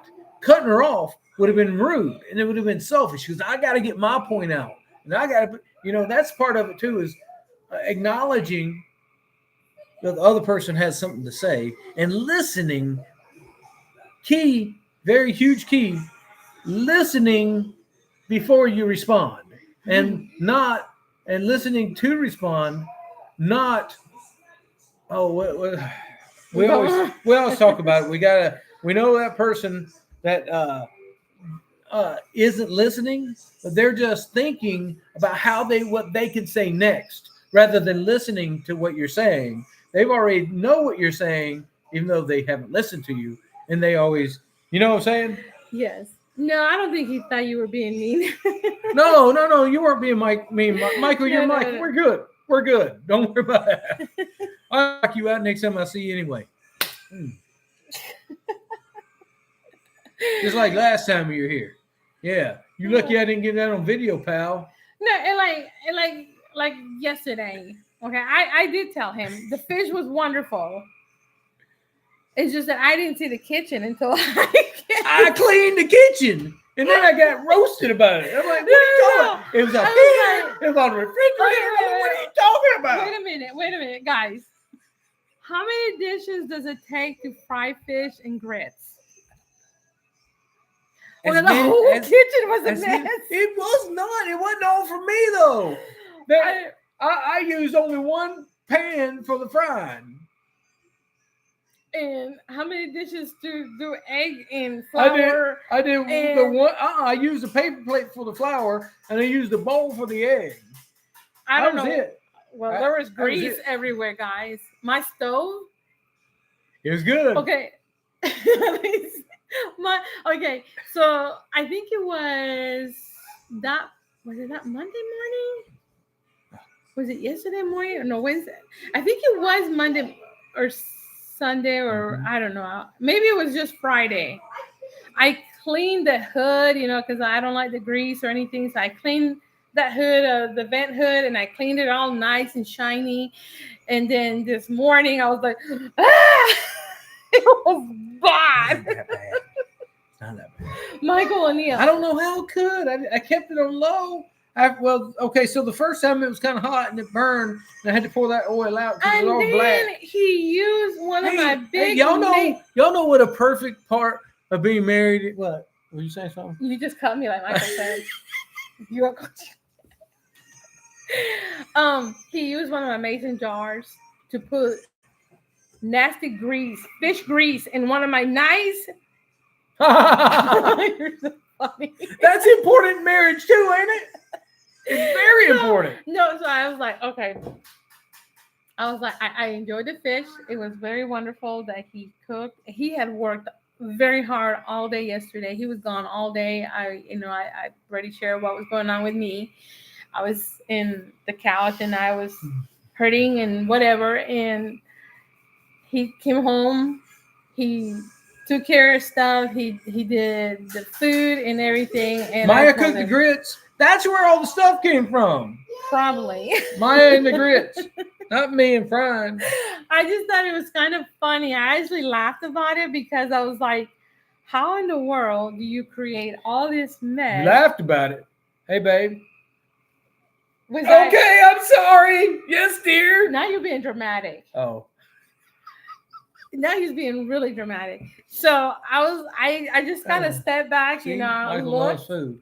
He loves food. I looked back and I'm like, how do you make this kind of mess with just fish and grits?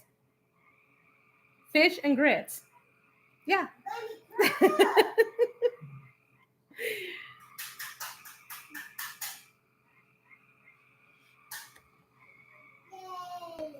She's talking about Maya now. Not putting things back in the right place. That's Maya. Yeah, Maya likes to. And Maya did the grits and got it everywhere last night too. There's one pan every single time. Mama, I know I asked you this. I said yes, but you were on the phone. I said it goes down there in that same spot that's been going for the last 3 years. That's right. I remember now. It's the same spot. But yeah. So successful marriage. Then first comes love, then comes marriage, then comes Maya and the baby carriage. So babies are part of marriage too. We gotta move on. Yes, they are. We got a lot to cover because once you have kids, you gotta do that in a few minutes. It's almost 9:30. Oh, it could change dramatically. Oh, we can go to 10. It could change the whole schematics of the entire marriage. A lot of folks don't know how to handle it when mama's like, I need help. And husband's like, I don't change diapers. It was really sweet what he said yesterday. Or last night when we were sitting, and I hadn't looked at the kitchen yet. And we were sitting on the couch and he goes, how did you say it? I don't envy you or something. Oh, yes. And I just thought it was funny. Yes. I did explain to her that I do not envy her being the mother and coming up with cooking food every night. I really appreciate her. That might be why I still have a head after leaving grease all over the kitchen.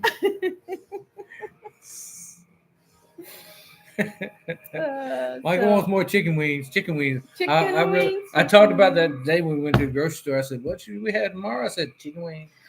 I ain't cooking them. He cooked a delicious, wonderful steak. You know those filet mignons we saw, Michael? Yeah, they were so good. So let's tell the story, though. I mean, we ain't rich folk and going out and just buy filet mignons. No, of course not. We got these fillets at Walmart. They're normally like $100 for this whole loin, and they were for $7 a pound, $50. They were in half price, so we got 2 of them. We couldn't pass it up. 2 days or this evening. Yeah, those are mashed potatoes. So we got several meals off this meat. In which case, it was almost the same price as ground beef. So why wouldn't we buy it? I mean, we bought a lot of it, but it's going to be several meals, not just like one meal. So it just made sense to get it. That's just rude, Aunt Mima. Well, it was rude. I'm sorry, Mama. Oh, because Because you were talking about cooking.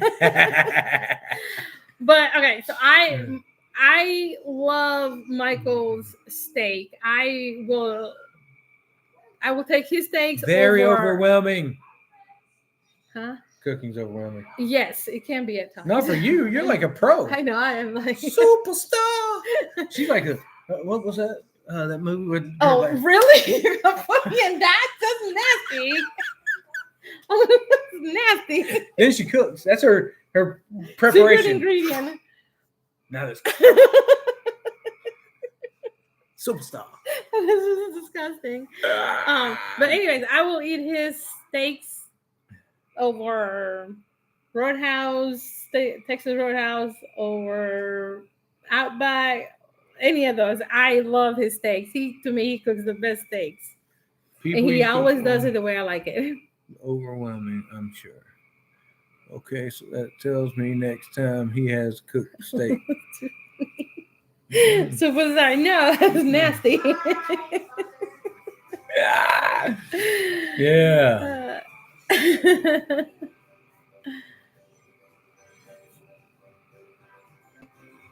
Oh, it's funny in Genesis. Okay, so that's what Michael was saying. So when he said, people you cook for help with overwhelming, I'm sure. So because she's saying, hello, cooking is fun, but sometimes overwhelming. All right. I don't get it. I don't know. It's always fun when I cook, especially when you do it with love and kindness. You do it with love and kindness. Woo! No, I enjoy cooking.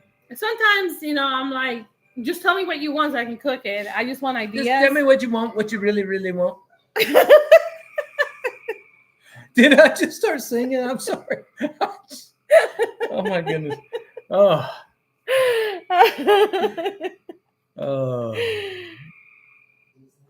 Oh, goodness. Whew. So don't talk to each other when you're mad. Don't cook when you're mad. Then you won't have it'll be like trouble. that. That's what Jenna said. I know. That's what I was responding to. Don't no. act out of anger. Only let me yell out of anger, and that's okay. Yeah. Cooking is fun. I enjoy it. I enjoy people eating the cooking. Like I just say, I just sometimes want them to tell me what they want. So I don't always have to come out with the idea of what we're going to eat. So Eli is easy because Eli always wants pizza, lasagna, and spaghetti. Okay, that boy, I already told him he needs to marry an Italian lady because he will be a very, very happy man because that is all he wants to eat. Now, he loves steak, but when I say, hey, what should I cook? What about pizza, lasagna, or spaghetti? Pizza and lasagna. Yeah, pizza and lasagna is number 1 and 2. No spaghetti there. Aw, thank you. The best part was hanging out with me. It was being with everybody, but my cooking, he really enjoyed it. Thank you, Michael. Meanie? No. It was probably Titus for him. I see him say it. No. That's how he'd say it. It wasn't Titus? Family time. Yeah, that was his family time, hanging out with Titus. They looked just like each other. I love my Titus. But it was wonderful having you guys here. We really enjoyed it a lot. Yeah, now we got to put up with your mama.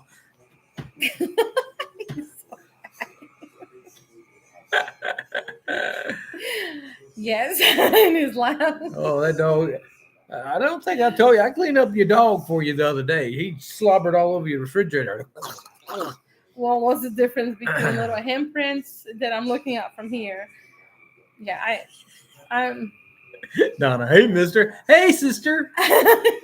Hey, we rhymed. Mister and sister. Oh, goodness. But, yeah. So It's been fun, but it is 9:34 and we have little ones. We hadn't hit on all the topics. No, we haven't, but We talked for hours on marriage, love and marriage. There's a whole show about it. Y'all should watch it. No, it's horrible. Married with Children.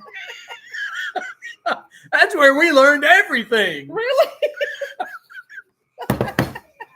Oh yeah, Al Bundy No. and Peggy. No. I am looking forward to Mima's time in her. Aw. What are you doing? Just coming to put my wife in the kitchen? Really? That's not how I looked at it. You know that? That is not at all how I looked at it. I wish we had company all the time. Actually, she cooked all the time anyway. Yeah, I cook for my parents, and like yesterday, Michael cooked, so they cook for themselves. And this morning, she's like, "So are you feeling better?" I said, "Yes, ma'am." I said, "I'm feeling better." She's like, "So do we need to cook for ourselves, or are you gonna cook?" I said, "I'm gonna cook." Oh, she's like, "Thank goodness." She's like, "I wasn't sure what your father was gonna cook."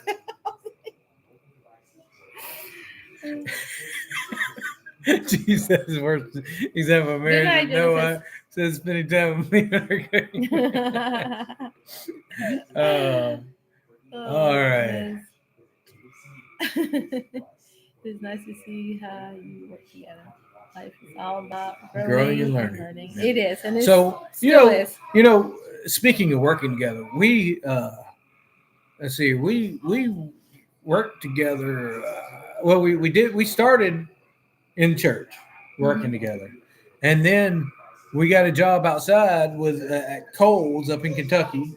We worked together, and then we worked together at McDonald's too, didn't we? Mm-hmm. Yeah. By the way, I really loved working at McDonald's. Yeah, I really did. I did too. I enjoyed it. Yeah. If I owned one, I'd be in there flipping burgers. Yeah, it was one of my best jobs that I enjoyed. So we've always enjoyed working together mm-hmm. since day one. I mean, actually, now our dream has more come true than ever before in our marriage because we're kind of working mainly from home, and then over anytime I want her or the boys or anybody with me, they go with me. So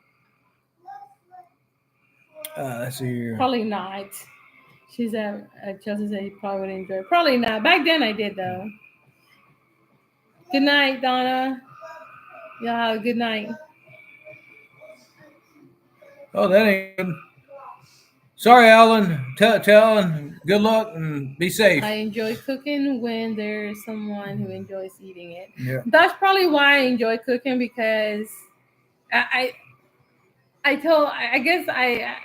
with the boys, Michael always tells them, your mama's making it hard on you boys because when you get married, you're going to have to find someone who cooks either better than her or just as good as she is, but she's making you. Yes, so, I do. I enjoy watching my whole family. I tell them, boys, y'all got a tall order to try to find a wife as good as mine. Yes, I do. I don't probably cook everything wonderful, but I'm not just talking about cooking. Not everything. You're so sweet. Okay. That's awesome. Good night, Donna. Donna. AOD. Yeah, that's probably why I enjoy cooking. You've always made it enjoyable to cook because you always enjoy my cooking. So I think the consensus is that everybody enjoys your cooking. I'm just the luckiest man on earth that I get my choice, my pick every day. But every day. You make wonderful chicken on the grill, steaks on the grill, quails on the grill. You are just wonderful in that area on the grill. Good night. Good night. Tulip and Michael. Good night, everyone. It's been really nice talking to everyone. So everybody have a good night. Yes. Good night, Dreamy Lynn. Good night, Dreamy Lynn. Let's hear if anyone else is still there. We appreciate all of you coming in. It has been long, and we appreciate y'all. I love doing this. I love her being next to me and us feeding off of each other. Food pun intended. I do. I do. Maya, she's been helping me a lot. I at Genesis, I did have her quite a bit when she lived here with us, and so yeah, I do try. My boys, not so much. I'm trying to teach him to grill. Yeah, it's that I have a callus. I don't know what it is. The boys not so much. Octavia loves. Well, but he like cooks his eggs. He Yeah. cooks his soups. He cooks. Well, I show him those stuff. Yeah, that stuff. those kind of things or whatever. Octavia loves to be in the kitchen. She loves when I'm cutting, and she tries to do some. So when she does do it, I usually give her a butter knife. Hey, Tulip, I see her all the time. Take care. So yeah, I do try to cook with the kids a lot. And Octavia, most of her cooking is her eating everything while us we're cooking. So yeah. Yeah. All right. It's that time. Thank you all. If you have any other suggestions, this was great suggestion. Something we could talk for hours and hours about and get her on. So if you have any suggestions, shoot it over to us. Doesn't have to be here tonight. We can do it. Send us an email, call us, text us, comment on a video and say, hey, why don't we chat on Wednesday about this? And we'll do. What? Say good night. Good night. Night, everyone. Good night. Thank you much.